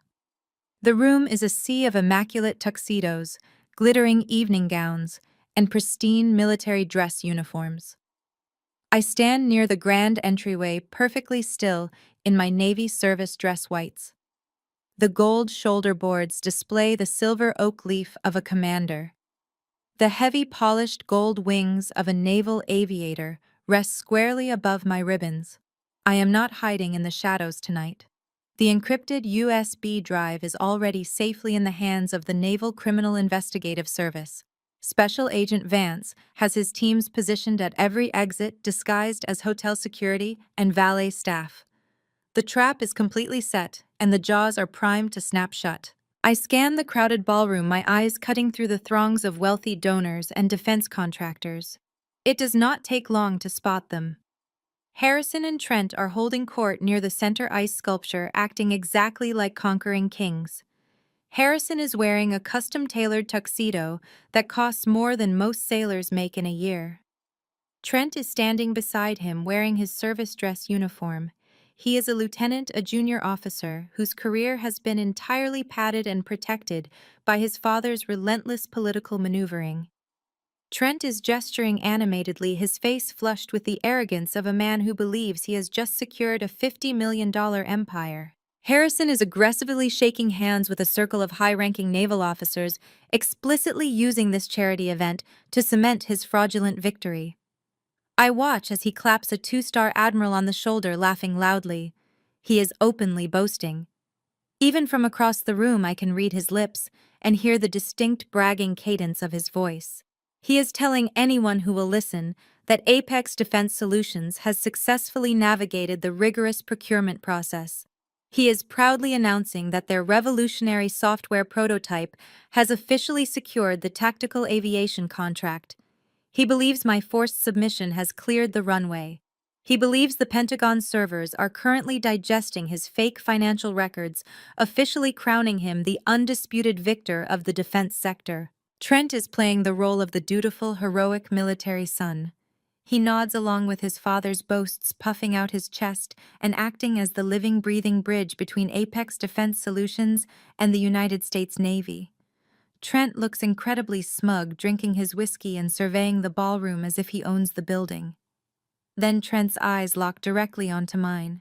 His smug expression instantly twists into a malicious, deeply cruel sneer. He whispers something into his father's ear.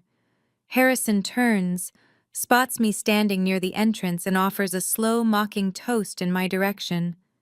They think I am here to witness their triumph.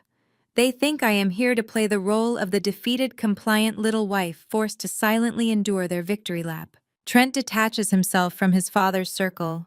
He spots a senior officer walking nearby, a stern, gray-haired Navy captain who wears the command pin of a carrier air wing. This is Captain Miller, Trent's direct commanding officer at the naval base. Trent immediately intercepts Captain Miller smoothly, guiding the senior officer across the ballroom floor, walking purposefully in my direct path. Trent is actively seeking an audience for his cruelty. He wants to publicly humiliate me, to assert his dominance in front of his boss, completely unaware of the absolute devastation heading his way. I remain perfectly planted in my spot. I keep my posture rigidly straight, my chin parallel to the floor, my hands resting lightly at my sides. I watch them approach, feeling the sharp, cold clarity of a predator watching its prey step willingly into a snare. Well, well, look who decided to show up and pretend she belongs here, Trent announces loudly as he closes the distance. His voice is intentionally raised, designed to draw the attention of the surrounding guests. He stops a few feet in front of me, adopting a highly casual, utterly disrespectful stance. He does not salute.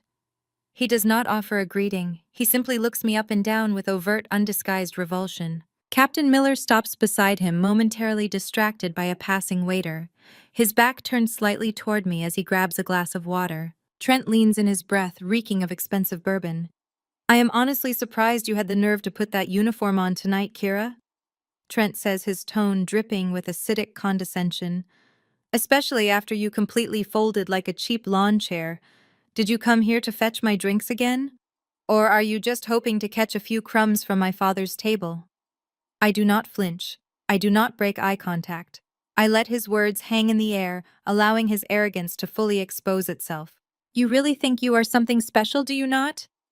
Trent continues, growing bolder, by my silence, misinterpreting my calm demeanor for fear. He turns his head slightly, ensuring Captain Miller is within earshot. Captain, I want you to meet my brother's pathetic excuse for a wife. She is the perfect example of what is wrong with the modern Navy. She is nothing but a diversity desk jockey, a glorified administrative assistant who pushes paper around and pretends she knows the first thing about tactical warfare. We practically had to hold her hand to get our software approved. Trent smirks, turning completely toward his commanding officer, waiting for the older man to join in his mockery. He expects Captain Miller to laugh, to dismiss me, to validate Trent's immense, unearned superiority. Captain Miller turns around slowly, his glass of water in hand. He looks past Trent. He looks directly at me. The transition is instantaneous and breathtaking to witness. The casual, relaxed posture of the senior officer vanishes in a microsecond. Captain Miller's eyes lock onto the gold oak leaves on my shoulders. His gaze drops to the gold naval aviator wings pinned tightly above my ribbons. He registers the combat action ribbons, the extensive deployment markers, and the undeniable fact that he is standing in front of the head of the Tactical Aviation Procurement Board. Captain Miller does not laugh. He does not smile. His face transforms into a rigid mask of absolute horrified professional shock. He realizes in real time that his junior officer is actively loudly insulting a highly decorated superior officer in the middle of a formal military function. Captain Miller's heels snap together with a sharp, audible crack that echoes over the classical music playing in the background. His spine straightens into a perfect, rigid line. He brings his right hand up in a crisp, flawless, intensely respectful salute. "Good evening, Commander Bennett," Captain Miller says, his voice ringing with absolute deference and a thinly veiled undercurrent of sheer panic. "It is an honor to see you tonight, ma'am." I return the salute with slow, deliberate precision. I hold his gaze for a second before my eyes shift back to Trent. Trent's face undergoes a catastrophic transformation. The arrogant, mocking sneer melts away instantly, replaced by a look of sheer, unadulterated terror. All the blood rapidly drains from his face, leaving his skin a sickly pale white. His jaw drops slightly. His eyes dart frantically from Captain Miller's rigid salute to the gold oak leaves on my shoulders, as if he is seeing my rank for the very first time. He has spent his entire life viewing me as nothing more than an inconvenient civilian attachment to his family, a poor girl from Ohio he could bully without consequence. He has completely ignored the reality of my military career, actively blinding himself to the authority I actually wield. Now standing in a room full of admirals, generals, and defense secretaries, the brutal reality of the military hierarchy crashes down on his head. He is a lieutenant. I am a commander. I outrank him. I outgun him, and he has just publicly insulted me, calling me a diversity desk jockey right to my face in front of his direct commanding officer. Lieutenant Blackwell, I say, my voice carrying the sharp, cold edge of absolute authority. I do not raise my voice, but the commanding tone slices effortlessly through the ambient noise of the ballroom. Are you currently having difficulty recognizing the rank structure of the United States Navy? Or do you simply make a habit of publicly disrespecting senior officers at formal charity events? Trent opens his mouth, but no words come out. He stammers a pathetic, strangled sound escaping his throat. He is completely paralyzed. He realizes he has just committed a severe violation of the Uniform Code of Military Justice. He realizes that Captain Miller is staring at him with a look of murderous, career-ending fury. Captain Miller turns his head sharply toward Trent. "Lieutenant!" The captain hisses, his voice a low, dangerous growl. "You will snap to attention and salute the commander right now.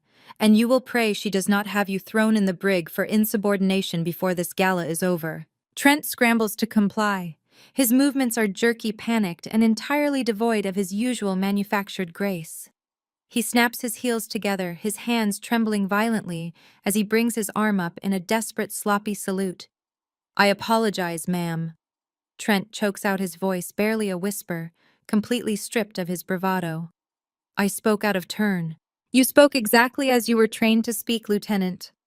I reply, my voice dropping to a deadly quiet register that only he and the captain can hear.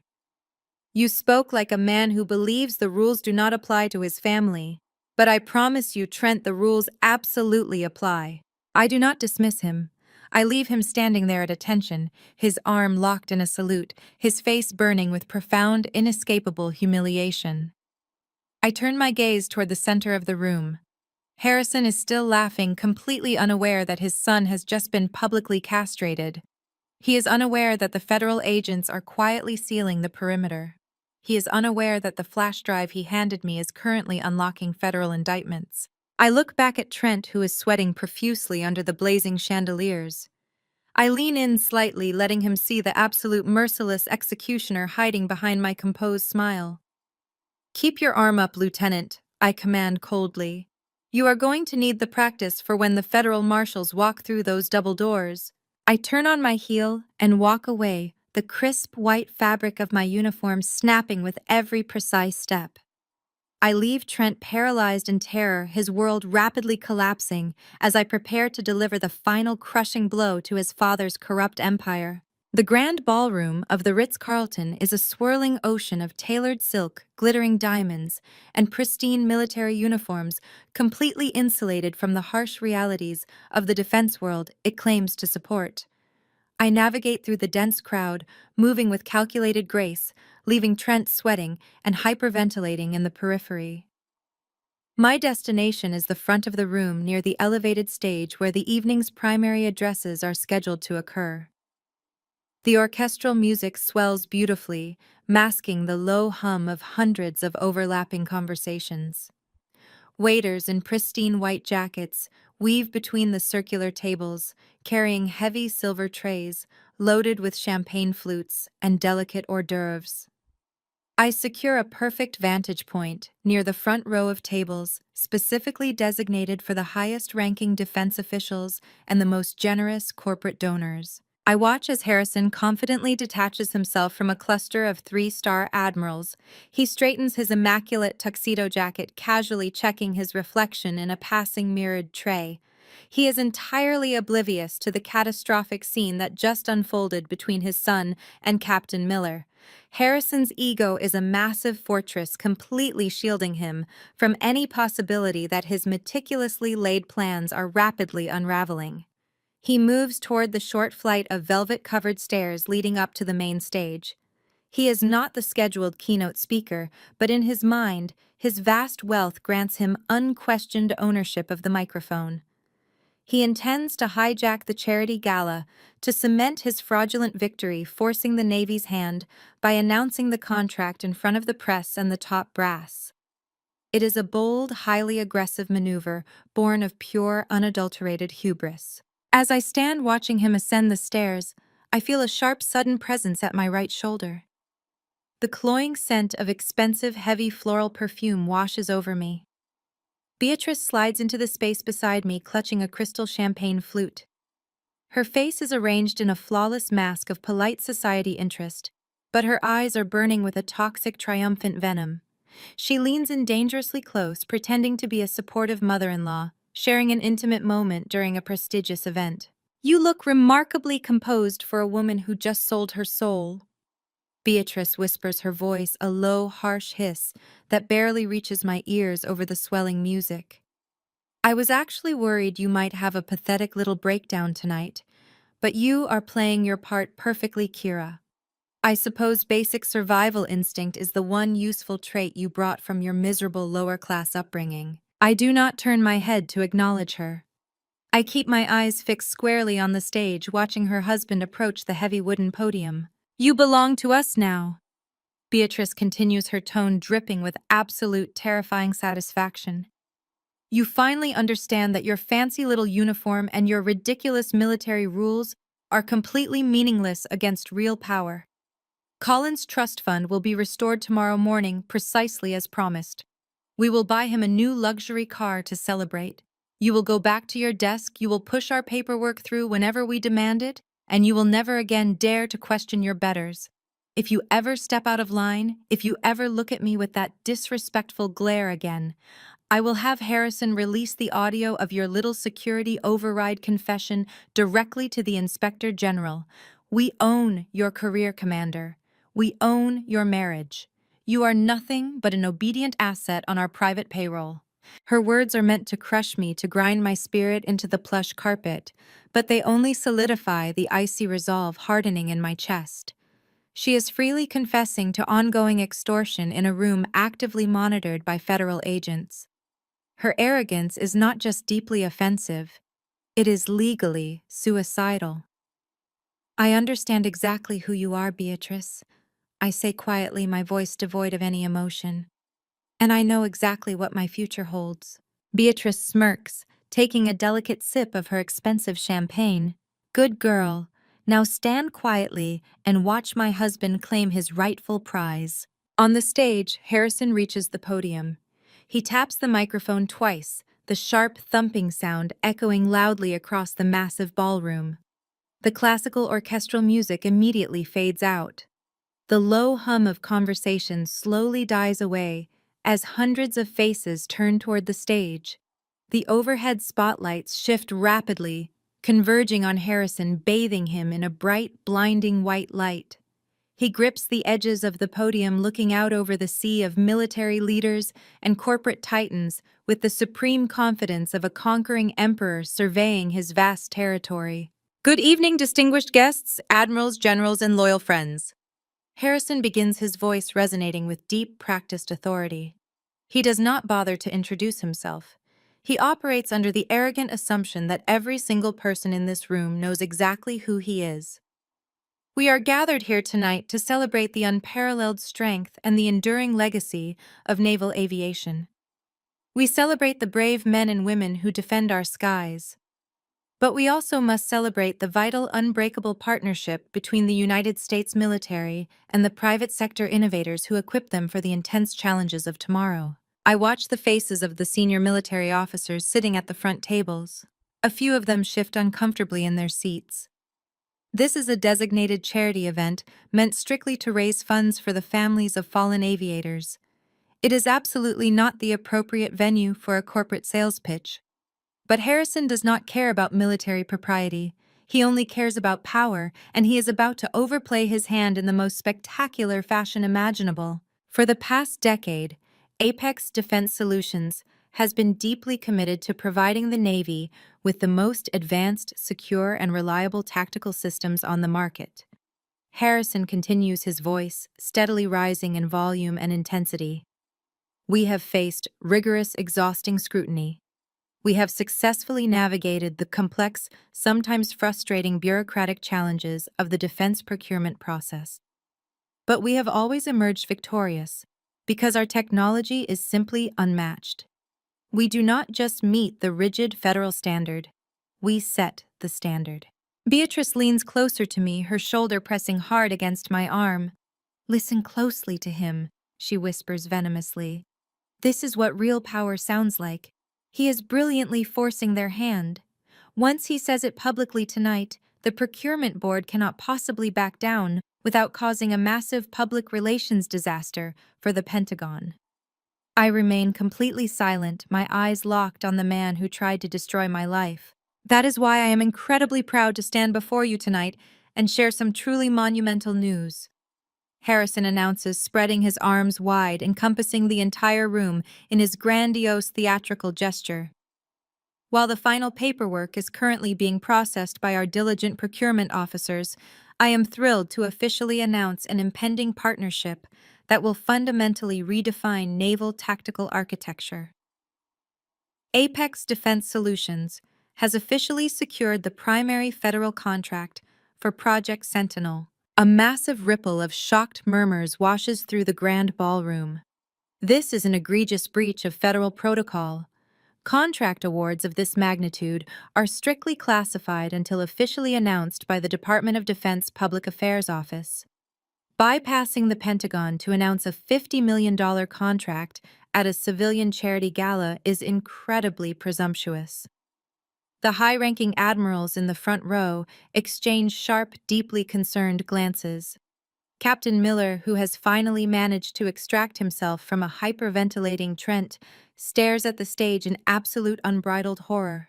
Harrison completely ignores the shifting, highly uncomfortable energy radiating through the room. He thrives on it. He genuinely believes he is executing a masterstroke of corporate strategy.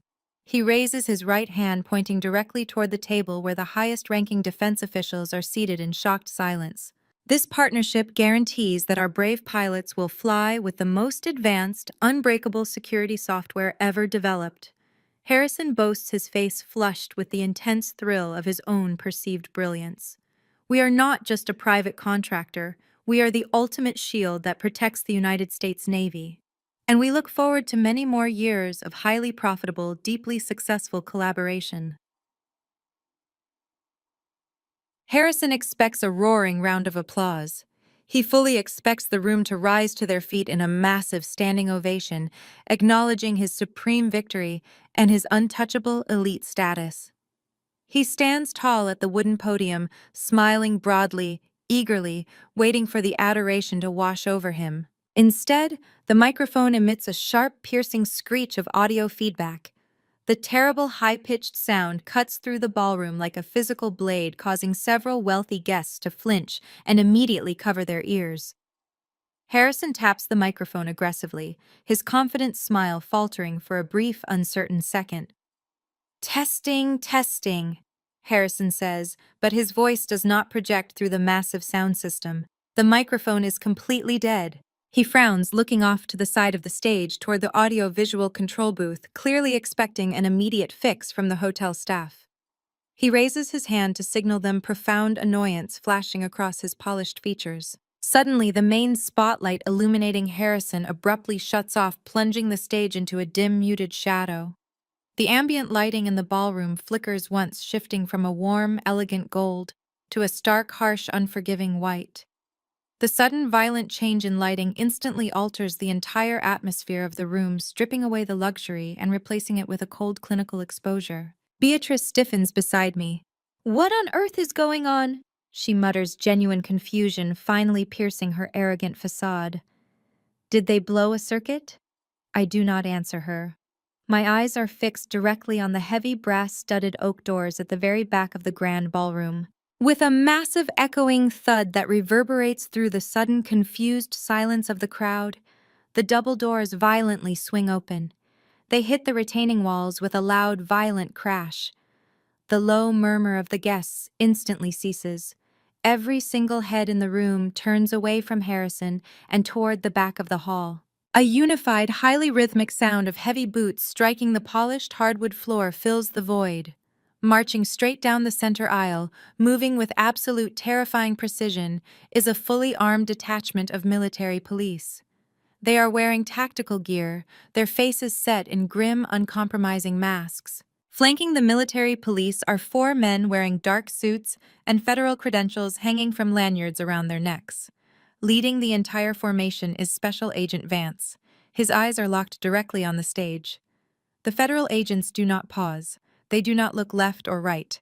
They march forward with the overwhelming, unstoppable force of an avalanche. The high society guests immediately scramble out of the way, frantically pulling their chairs back and pressing themselves against the tables to clear the aisle. The wealthy donors and defense contractors stare in absolute frozen shock. The silence in the ballroom is profound, broken only by the sharp, synchronized marching of the federal response team rapidly closing the distance to the stage. The heavy, synchronized footfalls of the military police echo like a terrifying drumbeat against the pristine walls of the grand ballroom. The perfectly manicured crowd parts like the Red Sea, falling over themselves to clear the center aisle. High society socialites clutch their pearls, and defense contractors instinctively take a step back, their faces draining of color. The sudden violent intrusion of armed federal agents shatters the carefully curated illusion of untouchable power that usually insulates this room. Harrison stands frozen at the wooden podium, his hands still gripping the edges, his mouth slightly open. For a fleeting, almost comical second, his immense ego tries to process the scene. He genuinely looks around as if expecting the agents to march past him and arrest a rival contractor. He simply cannot fathom a universe where he is the target.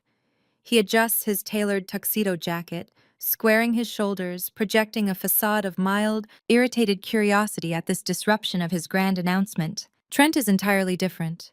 The young lieutenant is currently trembling so violently that the ice in his empty glass chatters against the crystal. He shrinks back, trying to hide himself behind the towering ice sculpture and the broad shoulders of the senior officers nearby. His previous arrogance, the sneering confidence that allowed him to relentlessly mock my background and demand I serve him drinks, has completely evaporated. He looks like a terrified, cornered animal. Captain Miller, standing only a few feet away, does not move to protect his junior officer. The gray-haired captain maintains his rigid posture, his eyes locked straight ahead, completely disassociating himself from the catastrophic disaster unfolding beside him. Special Agent Vance leads the formation with absolute, unwavering purpose. The federal response team does not pause to offer pleasantries or flash badges at the two-star admirals sitting in the front row. They bypass the highest-ranking military officials in the room, as if they were nothing more than decorative furniture. Vance's eyes are locked with laser precision on the two men currently standing near the stage. The absolute finality of his approach leaves no room for misinterpretation. They have not come to negotiate. They have come to execute a total dismantling of the Apex Defense Solutions empire. Vance stops directly in front of Trent. Two heavily armed military police officers immediately flank the trembling lieutenant, boxing him in completely. The silence in the ballroom is absolute, a heavy, suffocating vacuum waiting to be filled. "Lieutenant Trent Blackwell," Vance says, his voice a deep, resonant baritone that carries effortlessly across the silent room. "You are hereby detained under the authority of the Naval Criminal Investigative Service and the United States Department of Defense." Trent's jaw drops. His chest heaves with rapid, panicked breaths. He looks desperately toward his father on the stage, but Harrison is completely immobilized by shock. "There has to be a mistake," Trent stammers, his voice cracking into a high, pathetic whine. "I am an officer. My father is Harrison Blackwell. We just secured the tactical software contract. You cannot do this to me. I am a commissioned officer." "Not anymore." Captain Miller's voice rings out cold and merciless. Captain Miller steps forward, his face a mask of absolute, unforgiving military discipline. He reaches out and grabs the gold insignia pinned to Trent's collar. With a sharp, violent yank, Miller physically rips the rank insignia right off the fabric of Trent's service dress uniform. The tearing of the heavy material echoes sharply. Miller tosses the pins onto a nearby table where they clatter uselessly against the fine china.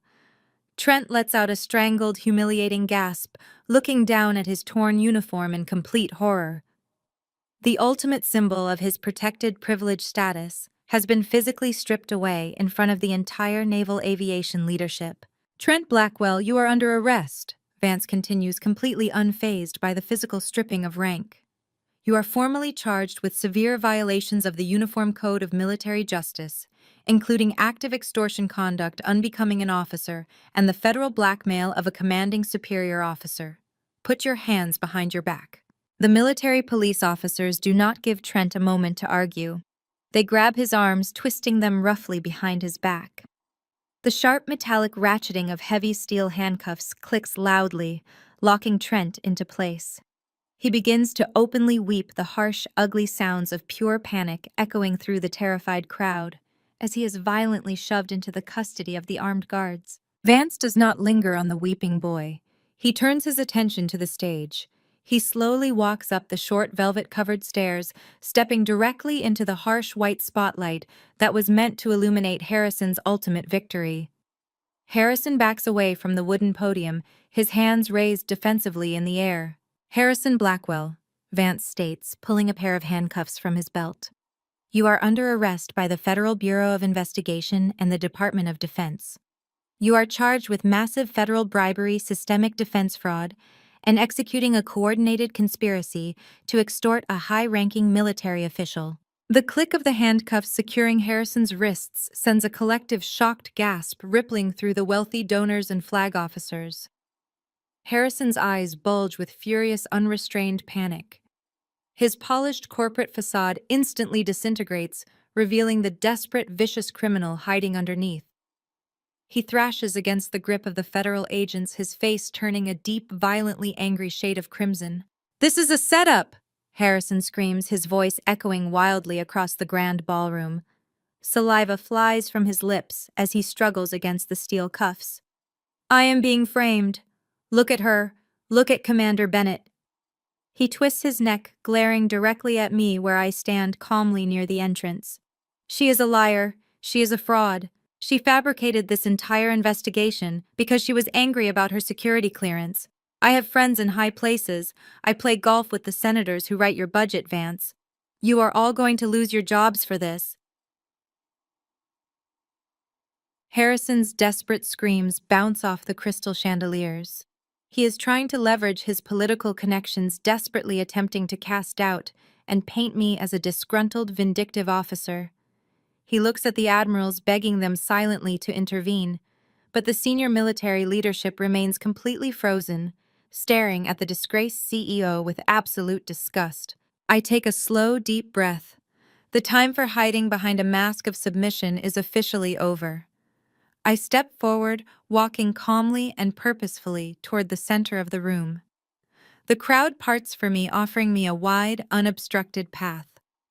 I walk directly to the central audio-visual control console situated near the edge of the stage. The hotel technician manning the board looks at me with wide, terrified eyes. I do not ask for permission. I reach down and firmly plug a secondary auxiliary cable from my encrypted cell phone directly into the master sound system of the ballroom. I turn to face Harrison, who is currently being physically restrained by two large federal agents. I look at his red, sweating face, and I offer him a cold, totally uncompromising smile.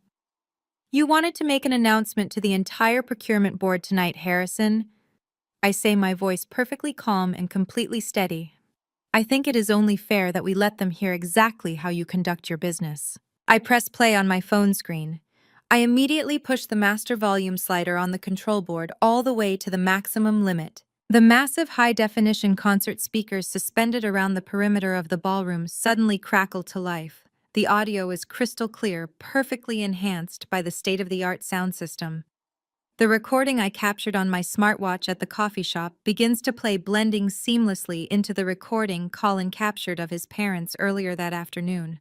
Beatrice's sharp, arrogant voice booms through the hall, bouncing off the walls with terrifying clarity. "There is exactly $100,000 in untraceable cash resting right there," the speakers blare. "Take the envelope and just sign Harrison's approval for the software contract."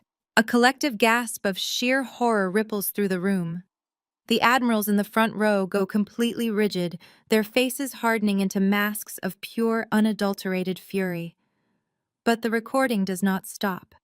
It seamlessly transitions to Harrison's booming, aggressive threats. Kira is entirely expendable. Harrison's recorded voice roars through the speakers, his vicious tone perfectly matching the man currently struggling in handcuffs. She was always a temporary fixture. We needed a secure contract, and she has the authority to grant it. You steal her military laptop while she is sleeping. You plug that drive in and you execute the transfer yourself. The audio plays out every single threat, every explicit bribe, and every undeniable confession of their massive coordinated fraud. The evidence is absolute, public, and devastating. The entire naval aviation leadership has just listened to the CEO of Apex Defense Solutions confess to federal treason. Harrison stops struggling. He slumps forward, the fight completely draining out of his body as the reality of his total destruction settles over him. He knows that his political connections cannot save him from a public, undeniable confession broadcasted to the highest-ranking military officials in the country. He is finished. Trent is openly sobbing on the floor, his torn uniform a stark representation of his ruined life. The federal agents maintain their iron grip on Harrison, preparing to forcefully march him out of the ballroom and into the back of a waiting transport vehicle. The silence following the audio playback is heavier and more profound than before. It is the silence of an empire turning into dust. Suddenly, a sharp, feral scream shatters the quiet. Beatrice breaks away from the cluster of stunned socialites. Her perfectly coiffed hair is disheveled, her expensive designer gown twisting around her legs as she sprints blindly across the polished hardwood floor. Her face is contorted into a mask of pure, unhinged madness. All of her polished high society composure is gone, replaced by the violently aggressive thrashing of a woman who has just watched her wealth, her status, and her family stripped away in a matter of minutes. She lunges directly at me, her hands curled into desperate clawing claws aiming straight for my face. "You miserable, ungrateful monster!" Beatrice screams, her voice cracking with a high-pitched, hysterical fury. "You set us up. You destroyed my husband. You ruined my son. You destroyed my entire family." She throws all of her weight forward, attempting to physically strike me in front of the federal agents. I do not flinch. I do not step back. I stand my ground. As her hands rake through the air toward my face, I bring my left arm up in a fluid, blindingly fast motion. I catch her wrist effortlessly in midair. My grip is absolute, locking around her delicate bones like a vice of solid steel. The sudden violent halt to her momentum violently jerks her shoulder, causing her to let out a sharp gasp of pain. She struggles against my hold, her expensive bracelets rattling against my uniform sleeve, but she cannot break free. I look down into her wild, terrified, tear-streaked eyes. The arrogant, untouchable matriarch who tried to buy my honor in a cheap coffee shop is now nothing more than a broken, desperate criminal struggling against a superior force. I lean in slightly, letting my voice drop to a cold, merciless whisper that cuts through her frantic sobbing. "You destroyed yourselves." I state my words carrying the absolute final weight of a judge delivering a death sentence. "I just provided the rope." I release her wrist with a sharp, dismissive shove. Beatrice stumbles backward, completely losing her balance, and collapses into a pathetic weeping heap on the ballroom floor. She covers her face with her trembling hands, her sobs echoing through the silent, judgmental crowd. I turn away from her, adjusting the cuffs of my pristine white uniform, completely unbothered by the wreckage left in my wake. The military police move in, grabbing Beatrice by the arms and hauling her roughly to her feet to join her husband and son in federal custody. The shadow operation is over. The trap has sprung and the rot has been permanently severed from the chain of command. I watch them drag the Blackwell family out of the ballroom, knowing my integrity and my oath remain completely unbroken. The blinding flashes of camera lenses replace the glittering chandeliers of the Ritz-Carlton. By sunrise, the spectacular downfall of the Blackwell family is the lead story on every major news network across the globe. Harrison and Trent remain locked in federal holding cells, denied bail due to the severe national security implications of their charges. Beatrice, however, manages to secure a temporary release by emptying a massive personal contingency account. She emerges from the courthouse wearing the same rumpled designer gown from the night before, her face shielded by oversized sunglasses. She steps into a waiting town car and begins formulating her counterattack. She operates under the absolute delusion that her generational wealth and social standing will somehow shield her from the brutal reality of federal indictments. Beatrice believes she can simply spin the narrative. She has spent decades ruling Washington elite society with an iron fist, ruthlessly excommunicating anyone who suffered even a minor public scandal. She assumes her loyal court of wealthy socialites will rally behind her. The moment she returns to her sprawling Georgetown estate, she makes dozens of phone calls expecting sympathy, outrage on her behalf, and immediate offers of high-powered legal assistance. Instead, she receives absolute deafening silence. Her closest confidants send her directly to voicemail, the wives of senators and defense contractors, women who eagerly drank her expensive wine just 48 hours ago, completely sever all ties. Refusing to accept this silent rejection, she showers changes into a pristine tailored Chanel suit and orders her driver to take her directly to the ultra-exclusive Potomac Country Club. This is her sanctuary, the undisputed epicenter of her social power.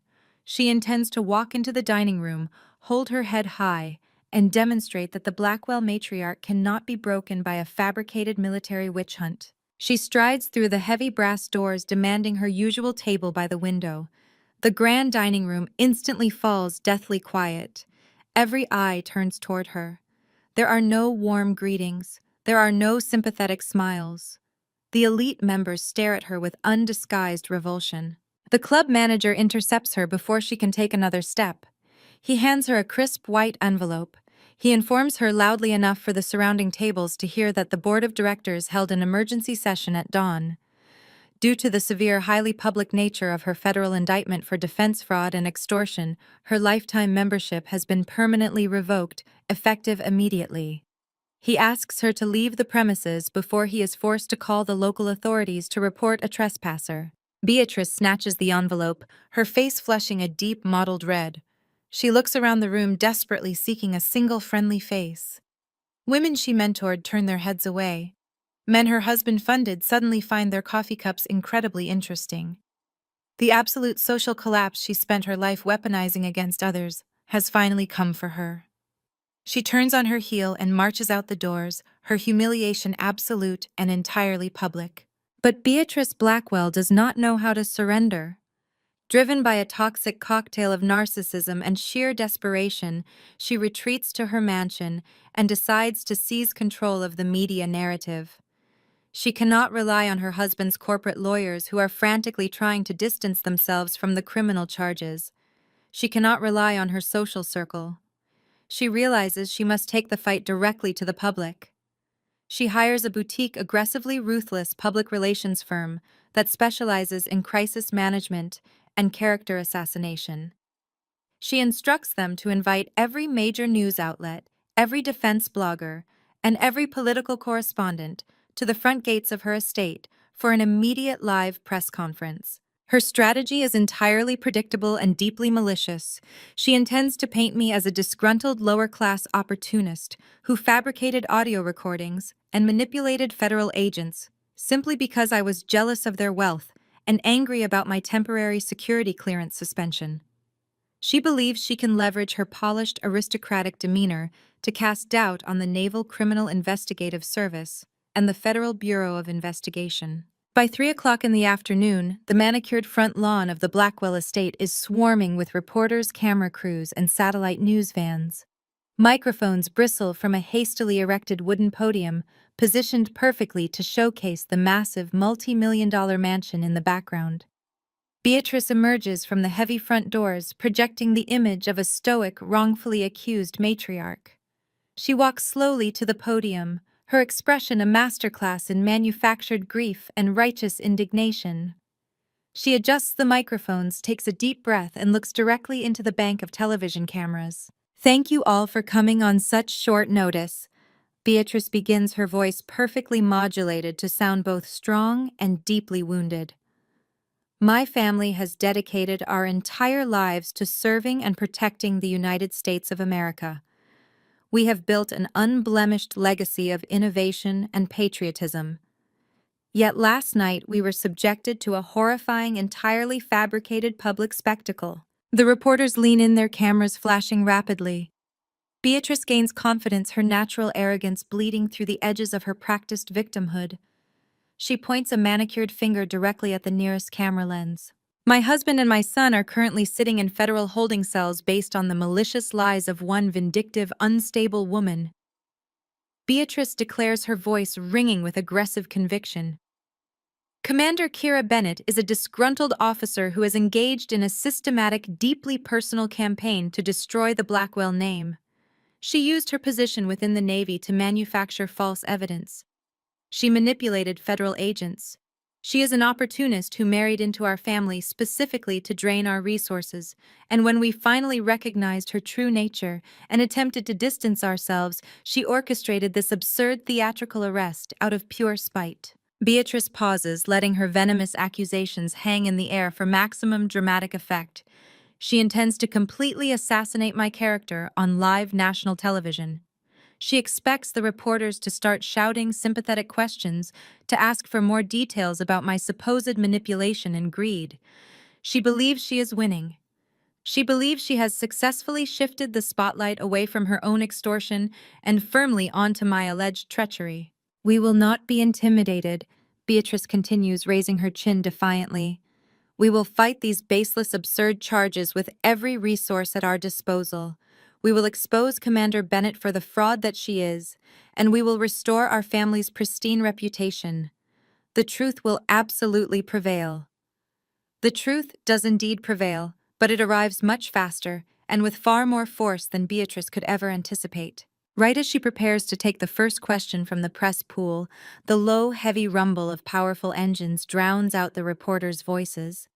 A convoy of 6 black unmarked sport utility vehicles turns sharply off the main road and aggressively blocks the front gates of the Blackwell estate. The vehicles do not park neatly.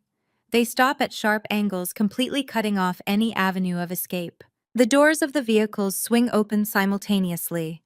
Over 24 federal agents wearing tactical vests emblazoned with the letters FBI and IRS swarm onto the property. They bypass the shocked reporters and march directly toward the Grand Mansion. The lead agent, a tall woman holding a thick stack of manila folders, walks straight up to the podium. She completely ignores the live television cameras broadcasting the event to millions of viewers. Beatrice Blackwell. The lead agent announces, her voice carrying a cold, clinical authority that shatters Beatrice's grand performance. We are executing a federal seizure warrant issued by the United States District Court. Beatrice recoils, her face turning an ashen, sickly gray. What are you talking about? She demands, her voice trembling wildly. You cannot interrupt a press conference. This is my private property. Not anymore, the agent replies flatly, handing Beatrice the thick stack of legal documents. Forensic accounting has officially confirmed that this estate, along with all associated liquid assets, offshore accounts, and luxury vehicles, were purchased directly using embezzled federal defense funds. Therefore, all assets belonging to you, Harrison Blackwell and Trent Blackwell, are hereby frozen and seized by the federal government under the Racketeer-Influenced and Corrupt Organizations Act. Beatrice stares at the paperwork in absolute paralyzed horror. The reporters behind her go completely wild, shouting questions and capturing every single second of her catastrophic downfall on live television. You have exactly 2 minutes to step off federal property before you are arrested for trespassing, the agent states, firmly motioning to 2 armed officers who immediately step forward. Your accounts are frozen. Your credit cards are canceled. This house belongs to the government. The agents move past her, marching up the grand stone steps and placing heavy, bright orange seizure notices directly onto the mahogany front doors. They begin methodically locking down the estate, securing the vehicles in the driveway, and restricting all access to the property. Beatrice drops the legal documents. The papers scatter across the manicured lawn. She turns in a slow, panicked circle, watching her entire universe evaporate into thin air. The boutique public relations team she hired immediately packs up their equipment and sprints for their cars, abandoning her entirely. The federal agent stepped forward and physically hurled Beatrice down the driveway, forcing her past the relentless flashing cameras of the press pool. They march her straight through the heavy iron gates and deposit her unceremoniously on the public sidewalk. The gates slam shut behind her with a heavy metallic clang that signifies the absolute end of her reign. Beatrice Blackwell now stands completely alone on the cold concrete curb, suddenly surrounded by ravenous reporters aggressively demanding a statement. She has no cell phone, no house keys, no money, and absolutely no remaining allies left. She is left standing entirely all alone on the cold, dark street in her ruined designer suit, desperately clutching her empty hands, possessing absolutely nothing but the clothes on her back. The morning sun rises over the imposing concrete and steel expanse of the Naval Air Station. The crisp breeze blowing off the Atlantic does nothing to wash away the surreal intensity of the previous 48 hours. Inside my office, the atmosphere is strictly business. The secure phones have been ringing off the hook with Pentagon brass looking for detailed debriefs, but my command staff is acting as a flawless, impenetrable buffer.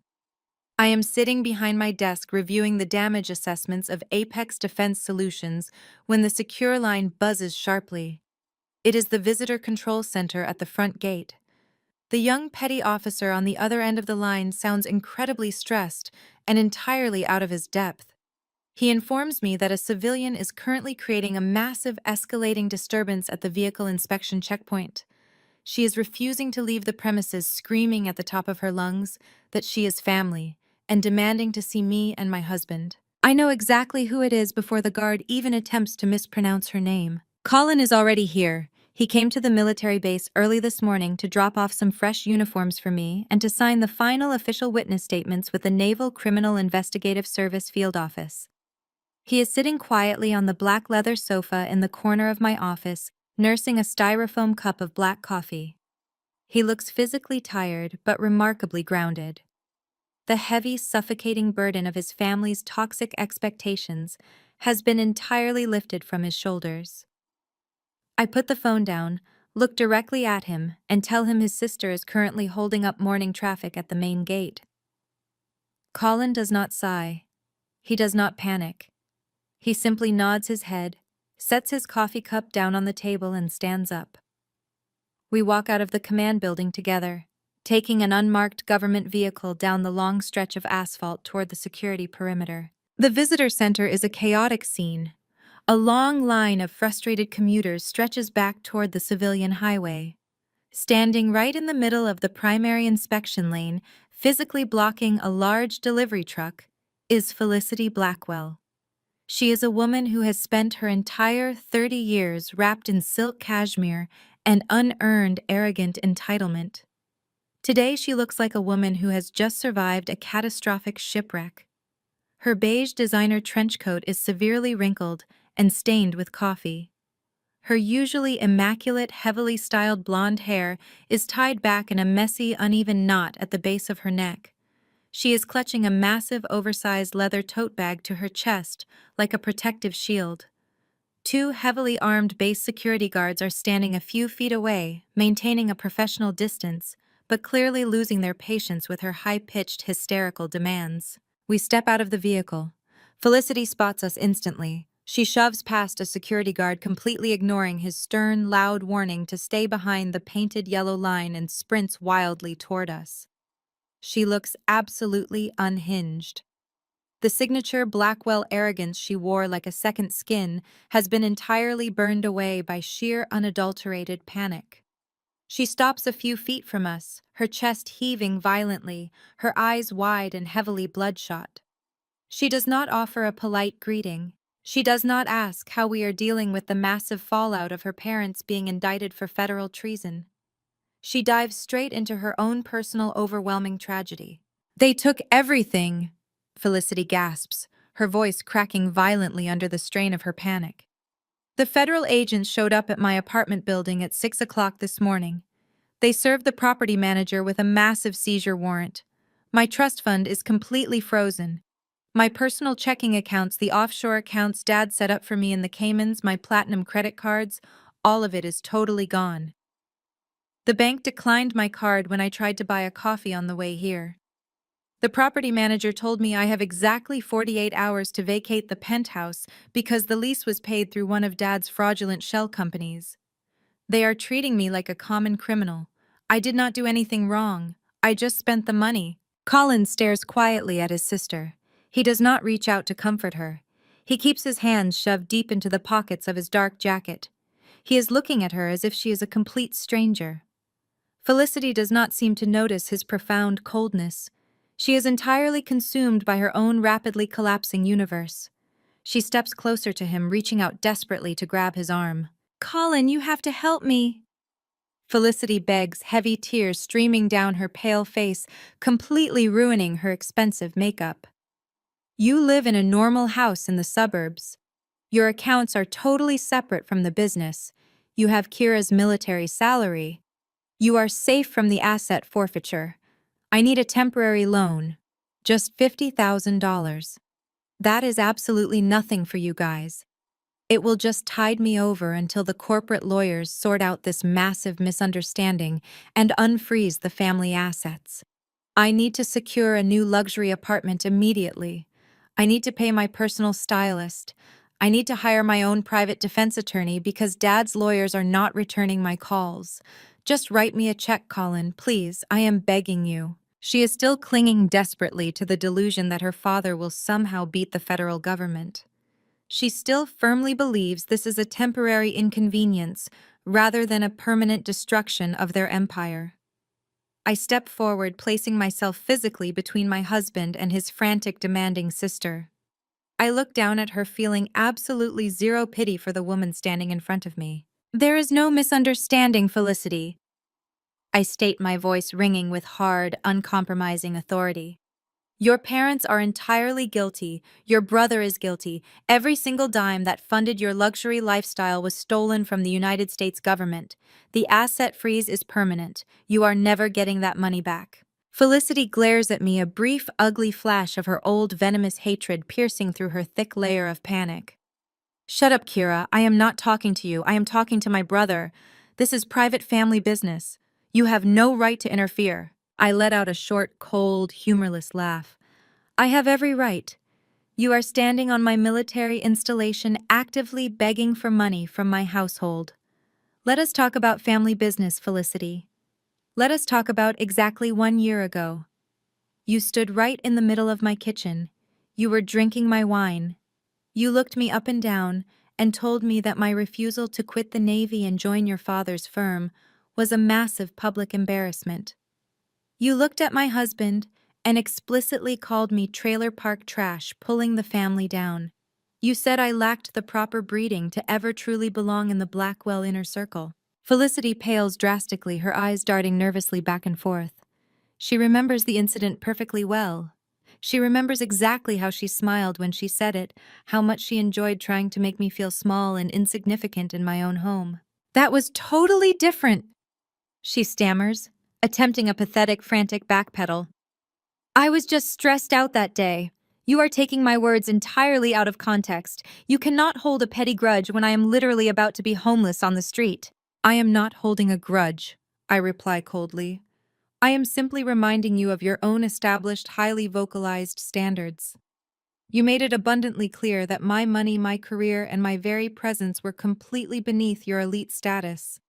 Why would you ever want a financial loan from a piece of trailer park trash? Surely that dirty money would permanently taint your pristine upper-class hands. Felicity turns desperately back to Colin. She tries to bypass me entirely, utilizing the lifelong toxic manipulation tactics she learned directly from their mother. She attempts to play the innocent victim, widening her eyes and letting out a pathetic, trembling sob designed to break his resolve. Colin, please, she cries, her voice rising to a high, desperate pitch.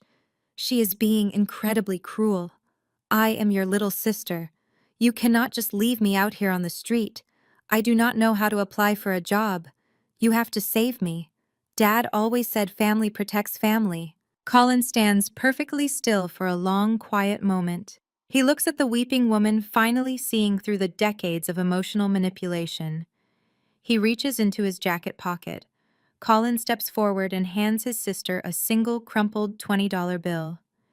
Take an Uber, he says calmly, throwing her exact past words right back directly in her face. Felicity stares at the crumpled $20 bill in her hand, as if it has physically burned her skin. Her mouth opens and closes, but no sound comes out. The absolute shock of her brother's rejection paralyzes her. Colin turns his back on her, wrapping a supportive arm around my waist, and guides me back toward the unmarked government vehicle. We get inside, the heavy doors slamming shut, sealing out the frantic, hysterical screaming that suddenly erupts from the checkpoint behind us. I do not look back as the driver pulls away. The Blackwell family's social and financial destruction is entirely complete, but the military justice system still demands its pound of flesh. 3 weeks later, the atmosphere inside the military courtroom at the Washington Navy Yard is suffocatingly dense. The walls are paneled in dark, unyielding mahogany, projecting an aura of absolute, uncompromising authority. There are no crystal chandeliers here, no flowing champagne, no sycophantic socialites, eager to flatter the highest bidder. There is only the harsh fluorescent lighting and the severe, impassive faces of the panel of military judges seated behind the elevated bench. This is a court-martial. Lieutenant Trent Blackwell sits at the defense table. He looks entirely diminished, a hollow shell of the arrogant junior officer who once paraded around charity galas mocking his superiors. His service uniform hangs slightly loose on his frame, missing the polished sheen of untouchable privilege. However, a desperate cornered rat is still a rat, and Trent's deeply ingrained entitlement refuses to die quietly. The defense strategy is as predictable as it is pathetic. When Trent takes the stand, his military-appointed defense counsel attempts to paint a picture of a naive, eager junior officer manipulated by a vindictive, calculating superior. Trent leans into the microphone, his voice dripping with a manufactured, highly rehearsed sorrow. He attempts to play the victim, utilizing the exact same toxic manipulation tactics his mother perfected over decades of high society warfare. Commander Bennett has harbored a deep personal vendetta against my family from the very beginning. Trent testifies, looking directly at the panel of military judges with wide, pleading eyes. She comes from a vastly different background. She grew up with nothing. My family represents generational wealth, a pure bloodline of American success and prestige. She was intensely jealous of the life we provided for her husband, my brother. She hated that we did not immediately accept her into our inner circle. She used her high-ranking position on the procurement board to orchestrate an elaborate trap, deliberately feeding me false information to make it look like I was attempting to bypass security protocols. He actually uses the phrase pure bloodline in a federal military court. I sit at the prosecution table, maintaining a perfectly rigid, expressionless mask, but internally I am astounded by his sheer, unadulterated hubris. He genuinely believes that invoking his family's wealth and supposed aristocratic superiority will somehow endear him to a panel of battle-hardened Navy captains and admirals who have dedicated their entire lives to meritocracy and service. The lead prosecutor, a razor-sharp JAG officer with zero tolerance for elitist nonsense, simply lets Trent dig his own grave. Trent continues his rambling, desperate monologue, claiming that I coerced him into the server room. He claims I fabricated the audio recordings and that the entire extortion plot was my own devious invention, designed to seize control of the Blackwell fortune. He paints himself as an innocent pawn, crushed by the ruthless ambition of a lower-class woman desperate for power. When the defense finally rests, the courtroom falls silent. The lead prosecutor stands up, adjusting his uniform, and calls his primary witness to the stand. I rise from my chair. I am wearing my Navy service dress blues, the uniform crisp and immaculate, the gold oak leaves of my rank catching the harsh overhead light. I walk purposefully toward the witness stand. I do not glance at Trent. I swear the oath, take my seat, and look directly at the panel of judges. Commander Bennett, the prosecutor begins, his voice carrying the heavy, solid weight of absolute fact. The defense has alleged that you manipulated Lieutenant Blackwell into accessing secure naval servers and that you fabricated the evidence of his extortion attempts. How do you respond to these allegations? The allegations are entirely false, completely baseless, and directly contradicted by multiple layers of irrefutable unclassified physical evidence. I state my voice ringing with cold, unwavering authority. Lieutenant Blackwell did not act under my coercion. He acted under the direct instruction of his father, Harrison Blackwell, in a coordinated, highly premeditated effort to commit federal defense fraud. Can you detail the specific evidence regarding the server breach? The prosecutor asks, guiding the narrative with surgical precision. Certainly, I reply, my gaze remaining locked on the judges. As the head of the Tactical Aviation Procurement Board, I authorized a localized, heavily monitored honeypot server environment designed specifically to capture unauthorized intrusion attempts. At exactly 0200 hours on the night in question, Lieutenant Blackwell utilized his own encrypted military identification card. He used it to bypass the outer security doors. We have high-definition security footage of him physically inserting a rogue USB drive into a designated terminal. Furthermore, we have the digital forensic logs verified by the Naval Criminal Investigative Service, which trace the exact keystrokes back to his unique user profile. He attempted to upload a payload of fraudulent financial documents to falsely certify Apex Defense Solutions' failing software prototype. Trent shrinks down in his chair at the defense table, his face turning a sickly shade of gray as the undeniable catastrophic weight of the digital evidence crashes down upon his ridiculous defense strategy. And regarding the allegations of extortion and blackmail, the prosecutor continues stepping closer to the witness stand. The extortion was explicit, aggressive, and thoroughly documented. I testify without a shred of hesitation. When I initially flagged their software for failing critical security benchmarks, the Blackwell family launched a coordinated attack. They filed an anonymous, fabricated tip with the Inspector General accusing me of accepting foreign bribes, which temporarily suspended my top-secret clearance. They subsequently threatened to leverage their political connections to have me imprisoned unless I approved their contract. Lieutenant Blackwell was an active, willing participant in this blackmail. He directly threatened my career and my freedom in front of multiple witnesses. The prosecutor turns to the panel of judges. Commander Bennett, to be absolutely clear, did you at any point orchestrate a trap due to personal jealousy regarding the defendant's wealth or family background? No. I answer, my voice slicing through the courtroom like a freshly sharpened blade. My sole objective was to protect the integrity of the United States Navy and to ensure that our aviators are not equipped with compromised, failing technology supplied by fraudulent contractors. Lieutenant Blackwell's family wealth is completely irrelevant to his blatant violations. He betrayed his oath, he betrayed his uniform, and he actively attempted to compromise national security for his own personal financial gain. The defense attorney attempts to cross-examine me desperately, trying to rattle my composure by bringing up my modest childhood and my strained relationship with Beatrice.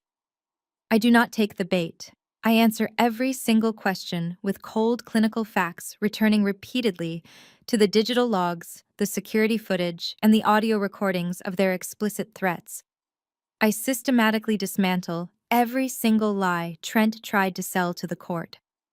By the time I am dismissed from the witness stand, the defense's entire narrative has been thoroughly, undeniably pulverized into dust. The closing arguments are swift. The prosecutor paints Trent not as a victim, but as a dangerous, arrogant opportunist who believed his family's bank accounts placed him above the law. The panel of military judges retires to deliberate. The wait is agonizingly short, a clear indicator that there is absolutely no debate regarding his guilt. When the judges return to the courtroom, the atmosphere is heavy with the impending weight of ultimate consequence. We all rise to our feet. Trent is shaking so violently that the defense table vibrates. He looks absolutely terrified, finally realizing that his mother cannot buy his way out. The presiding judge, a stern, deeply formidable admiral, reads the verdict. The words hit the silent room like hammer strikes. Lieutenant Trent Blackwell, on the charges of attempting to breach secure naval networks, conspiracy to commit federal defense fraud conduct, unbecoming an officer, and the active extortion of a superior commanding officer. This court-martial finds you guilty on all counts. You are hereby stripped of all military rank and privileges. You are sentenced to receive a dishonorable discharge from the United States Navy. Furthermore, you are sentenced to serve 15 years of confinement in a federal military penitentiary. May God have mercy on your soul. As Trent is finally led away, he looks at me with pure, unadulterated hatred. I do not look back at him. I simply salute the judge. The swift and brutal military justice delivered to Trent sends a massive shockwave directly into the civilian federal courts. Harrison Blackwell, the untouchable titan of the defense contracting industry, watches his golden child stripped of his rank and sentenced to 15 years in a military penitentiary. The utter destruction of his son finally breaks Harrison's arrogant resolve.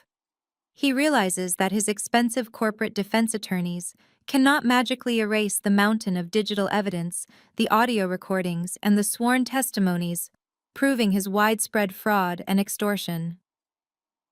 Facing a potential life sentence under the Racketeer-Influenced and Corrupt Organizations Act, Harrison capitulates completely. He instructs his legal team to negotiate with the federal prosecutors. The resulting plea deal is swift and entirely merciless. Harrison pleads guilty to massive federal bribery, systemic defense fraud, and conspiracy to extort a military officer. The federal judge, citing the severe national security implications of Harrison's crimes, accepts the plea but refuses to offer leniency. Harrison is sentenced to a full decade in a maximum security federal prison with absolutely no possibility of early parole. The judge also mandates the permanent forfeiture of all his corporate assets, officially dismantling Apex Defense Solutions and erasing the Blackwell financial empire from existence. The mighty kingmaker of Washington is reduced to a federal inmate number, stripped of his custom-tailored suits, and forced into a standard-issue orange jumpsuit. While Harrison trades his Georgetown mansion for a concrete cell, Beatrice is left to navigate the harsh, unforgiving reality of absolute financial ruin. The federal asset seizure strips away everything she has ever known. Her luxury vehicles, her offshore accounts, her extensive jewelry collection, and her sprawling estates are completely liquidated by the government to pay restitution. She is forced to vacate her temporary hotel room when her last remaining credit card is violently declined. The former queen of Washington high society, a woman who once commanded armies of caterers and decorators, is now living in a tiny, cramped studio apartment on the undesirable outskirts of the city. She has no staff, no personal driver, and absolutely no social standing. The elite circle of wealthy socialites she once ruled with an iron fist has completely abandoned her, treating her name like a highly contagious disease. Her carefully constructed universe of privilege has evaporated, leaving behind a bitter, desperate woman who still cannot comprehend that her actions have permanent, unalterable consequences. 6 months after Harrison is locked away, the harsh reality of her new life finally breaks through Beatrice's stubborn denial. She realizes that the massive civil suits filed against her for corporate damages will keep her permanently destitute. In a final, desperate bid for survival, she resorts to the only tactic she has left. She attempts to manipulate the very people she tried to destroy. I am sitting at the kitchen island in my home enjoying a quiet Saturday morning with a fresh cup of coffee when I notice a thick cream envelope sitting at the bottom of our mail stack. The return address is missing, but the looping, overly ornate handwriting is instantly recognizable. It is a handwritten letter from Beatrice. I do not open it immediately. I sit there staring at the thick paper, feeling a strange sense of detachment. A year ago, the mere sight of her handwriting would have sent a spike of anxiety straight through my chest. Now I feel nothing but mild clinical curiosity. Colin walks into the kitchen, his hair slightly damp from a morning run. He pours himself a cup of coffee and leans against the counter, noticing the envelope resting on the marble island. He recognizes the handwriting instantly. His posture does not stiffen. He does not clench his jaw. He simply takes a sip of his coffee and looks at me, offering a calm, steady nod. I slide my finger under the seal and pull out the heavy, embossed stationery. She is using the last remnants of her personalized stock, clinging desperately to the illusion of her former wealth. I unfold the letter and begin reading the words aloud to my husband. The contents are a breathtaking masterpiece of narcissistic delusion and toxic manipulation. Beatrice does not begin with a genuine apology. She begins by complaining bitterly about her current living conditions. She writes about the peeling paint in her studio apartment, the noise from the street, and the indignity of having to use public transportation. She describes her situation as a tragic injustice, completely ignoring the fact that her own greed and malicious actions placed her there. I know tensions were high last year, Beatrice writes, her words echoing loudly in our quiet kitchen. We all said things we did not entirely mean during a very stressful business transition. I am willing to apologize for any minor misunderstandings that may have occurred between us. Family must always find a way to forgive. I pause, looking up at Colin. He shakes his head slowly, a faint, humorless smile touching his lips. Any minor misunderstandings. That is how she categorizes a coordinated federal extortion plot, the attempted destruction of my military career, and the active blackmail of a commanding officer. She reduces systemic criminal malice to a simple failure of communication. I continue reading the letter. The true purpose of her sudden desire for family forgiveness quickly reveals itself in the second paragraph. Beatrice is bleeding dry. The ongoing civil litigation regarding the recovery of embezzled funds is preventing her from securing any type of financial foothold. She cannot afford her expensive lawyers, and she certainly cannot afford to maintain even a fraction of the lifestyle she believes she inherently deserves. I am asking you and Colin to speak with the prosecutors. The letter continues, the ink slightly smudged, as if she pressed the pen down too hard in her desperation. You have the power to drop the civil suits against me. You have made your point. Harrison and Trent are paying the price. But I am an innocent woman caught in the crossfire. If you drop the suits, the frozen accounts might be released back to me. I just need enough to secure a respectable townhouse and afford my basic essential lifestyle. You have your successful careers. You do not need this money, please, Kira. You owe it to the Blackwell name to show some grace. I stop reading and place the letter flat on the kitchen island. I look at the ornate signature at the bottom of the page. The silence in the kitchen is profound, but it is not tense. It is completely tranquil. I wait for the familiar surge of righteous anger to hit me. I expect to feel the hot, burning indignation that fueled my fight against their corruption for the past year. I expect Colin to slam his coffee mug down on the counter and launch into a furious tirade about his mother's breathtaking audacity. Neither of those things happens. I look at Colin, truly studying his face. The deep, heavy shadows of familial obligation that used to haunt his eyes are completely gone. He looks entirely at peace. He looks at the letter, and then he looks at me. We do not feel anger. We do not feel a desire for revenge. We do not feel pity, and we certainly do not feel any lingering sense of familial duty. We feel absolute, profound indifference. Beatrice is no longer a looming, terrifying threat. She is just a sad, desperate woman writing letters from a tiny apartment, entirely trapped inside a delusional reality of her own making. The opposite of love is not hate. The opposite of love is complete and total apathy. Colin reaches across the island and picks up the letter. He does not reread it. He does not tear it up in a fit of rage. He walks calmly over to the small, strong paper shredder sitting on the desk in the corner of our kitchen. He turns the machine on. The mechanical whirring fills the room. He feeds the thick cream paper directly into the metal teeth. We stand together and watch as Beatrice's final desperate plea for unearned redemption is methodically sliced into hundreds of tiny, completely illegible ribbons. There will be absolutely no dramatic, lengthy confrontation. There will be no loud, emotional shouting match. There will be no sudden redemption arc for them. We pull out our cell phones simultaneously. We access our contact lists, find the newly acquired prepaid numbers she has been using to try and bypass our blocks, and we permanently block those as well. We are sealing the final doors, closing the last remaining windows, and officially cutting the final cord to a toxic past that no longer holds any power over our lives. I unplug the shredder. empty the basket of shredded paper directly into the recycling bin, and turn back to my husband. The shadow operation is completely over, the dark threat is totally neutralized, and our bright future finally belongs entirely to us. The silence in our kitchen stretches out rich and absolute.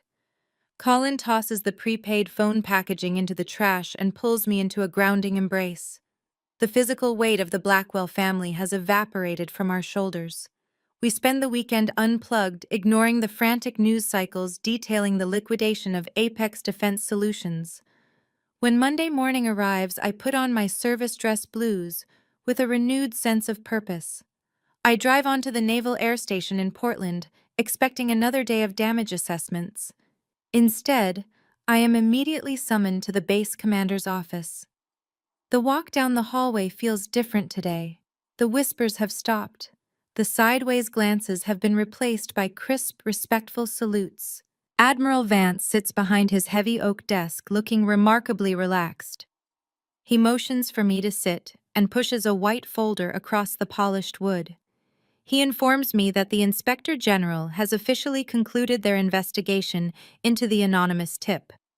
The charges of accepting foreign bribes have been unequivocally proven false. They have been fully exposed as a malicious fabrication engineered by Harrison Blackwell to force my compliance. My top-secret security clearance is fully restored without a single negative mark on my record.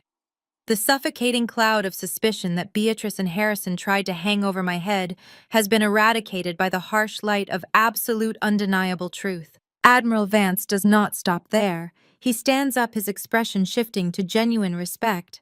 He tells me that my refusal to capitulate to the Blackwell family's extortion, my meticulous documentation of their threats, and my unwavering commitment to ethical procurement have saved the Navy billions of taxpayer dollars. More importantly, my actions have potentially saved countless aviator lives by preventing faulty software from being installed in active combat aircraft. He reaches into his desk drawer and hands me a velvet-lined box containing a meritorious service medal. The citation highlights my exceptional integrity and moral courage in the face of severe intimidation from a defense contractor. Then the Admiral offers a proposition that makes my heart pound with excitement. The Navy is overhauling its Pacific Fleet Procurement and Tactical Integration Command. They need an officer with a spotless record, someone who cannot be bought, intimidated, or compromised. He offers me a highly prestigious command position stationed directly at Pearl Harbor. It is a massive career leap. It is a role that bypasses several senior officers and places me at the forefront of naval aviation strategy. I accept the position before he even finishes detailing the operational budget. I leave his office, holding the commendation box tightly, my career launched into an entirely new stratosphere. I call Colin the moment I reach my car. When I tell him about the Pearl Harbor Command, he lets out a loud, joyous shout. The next 3 weeks are a chaotic whirlwind of logistical planning and deep, profound emotional cleansing. We begin packing our house in Portland, methodically sorting through years of accumulated belongings. We are leaving the Pacific Northwest behind forever. We are leaving the bitter cold, the relentless rain, the toxic memories of Trent's sneering, uninvited visits, and the suffocating proximity to the mainland elite who enabled Harrison's corruption. We gleefully donate the expensive, gaudy wedding gifts Beatrice originally forced upon us, permanently purging our home of anything that bears the invisible, tainted stain of Blackwell money. We pack only what truly matters to us, the things we built, purchased, and earned together through our own hard work. Colin works alongside me with a relentless energy. He legally changes his emergency contacts, updates his life insurance beneficiaries, and ensures his architectural business portfolios are completely secured behind independent trusts. He systematically severs the final legal ties to his parents' ruined estate. As we load the last moving pod and lock the front door of our old house for the final time, we do not feel a single ounce of sorrow. We drive to the airport, board a direct flight across the Pacific Ocean, and watch the mainland slowly disappear beneath the heavy clouds. We are truly independent now. We are entirely free from their financial manipulation, their psychological abuse, and their desperate need for absolute control. Hawaii greets us with warm tropical air and the sharp, salty scent of the ocean. My new command at Pearl Harbor is demanding, complex, and deeply fulfilling. I spend my days overhauling tactical software acquisitions across the entire fleet, stripping away bureaucratic bloat, and ensuring that our fighter pilots receive only the most rigorously tested equipment available. I command a dedicated team of brilliant officers who share my absolute commitment to integrity. Colin thrives in his new environment just as much.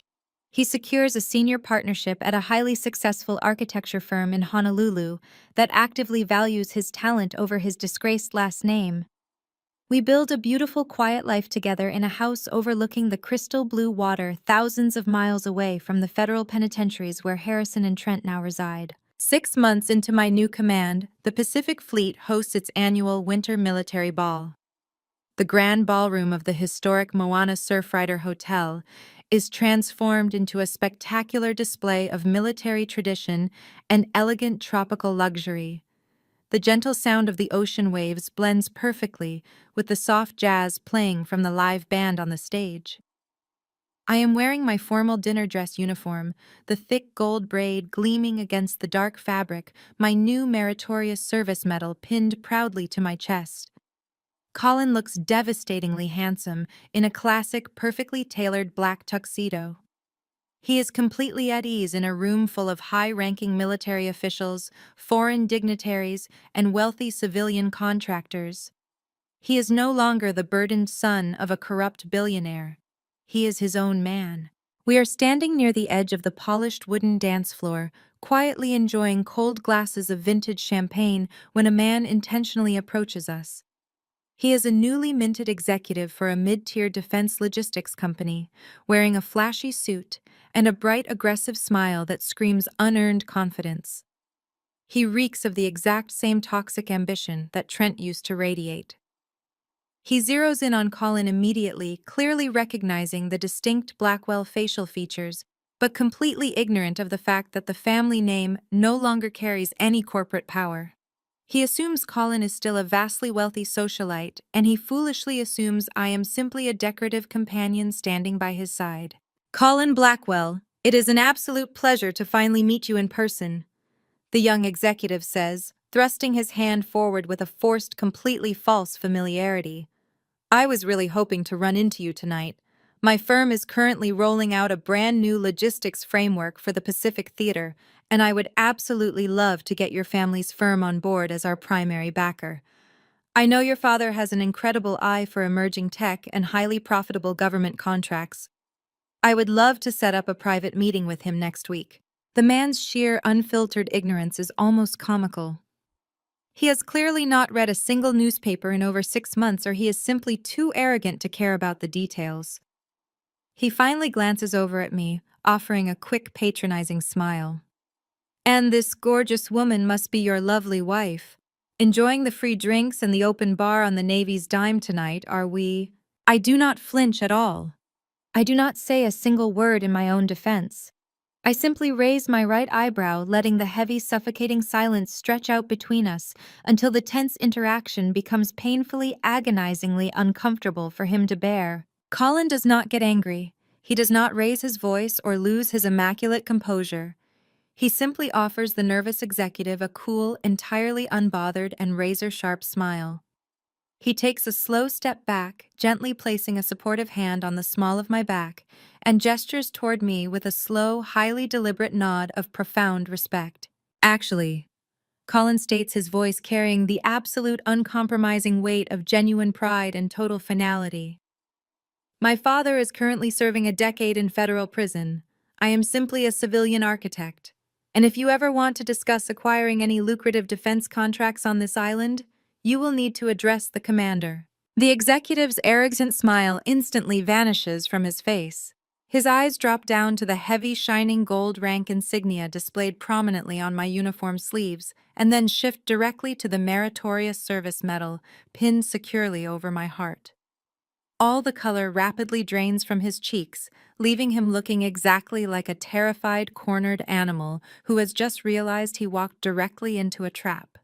He stammers a pathetic apology, taking 2 rapid, stumbling steps backward before turning around and practically sprinting away into the crowded ballroom to hide his immense humiliation. I look up at my husband.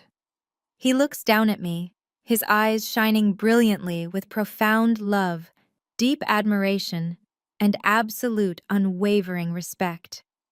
The lingering ghost of his family's toxic legacy has been completely exorcised from our lives, forever leaving behind only the future that we have built together. I raise my crystal glass, take a slow, highly satisfying sip of my cold champagne, and look out over the glittering, vibrant ballroom entirely in control of my own magnificent empire. The ashes of a burned bridge often provide the clearest path forward. In our lives, we are frequently taught that family is an unbreakable bond, a sacred tie that must be preserved at all costs. The reality is that blood does not excuse abuse, and shared history is never a free pass for ongoing manipulation. When you find yourself trapped in a cycle of toxic expectations where your worth is constantly minimized and your boundaries are repeatedly violated, the most profound act of self-love is walking away. You cannot heal in the exact same environment that intentionally broke you. True power does not come from stooping to the level of those who seek to destroy you. It comes from maintaining your absolute integrity, documenting the truth, and allowing their own towering arrogance to be their ultimate undoing. Cutting ties with manipulative family members is not an act of cruelty. It is an act of sheer survival. When you stop pouring your precious energy into a bottomless well of narcissistic demands, you reclaim your future. You open the door to build an empire on your own terms, surrounded only by people who respect your boundaries and celebrate your authentic self. The highest form of revenge is never a loud, dramatic confrontation. It is absolute, unwavering indifference. It is turning your back on their chaos and living a highly successful, joyful life entirely out of their reach. Have you ever had to draw a hard line and walk away from toxic family dynamics to protect your own peace and build your own empire? Share your experiences in the comments below, and please hit the like button and subscribe if you want to hear more stories about reclaiming your power and forging a completely new horizon.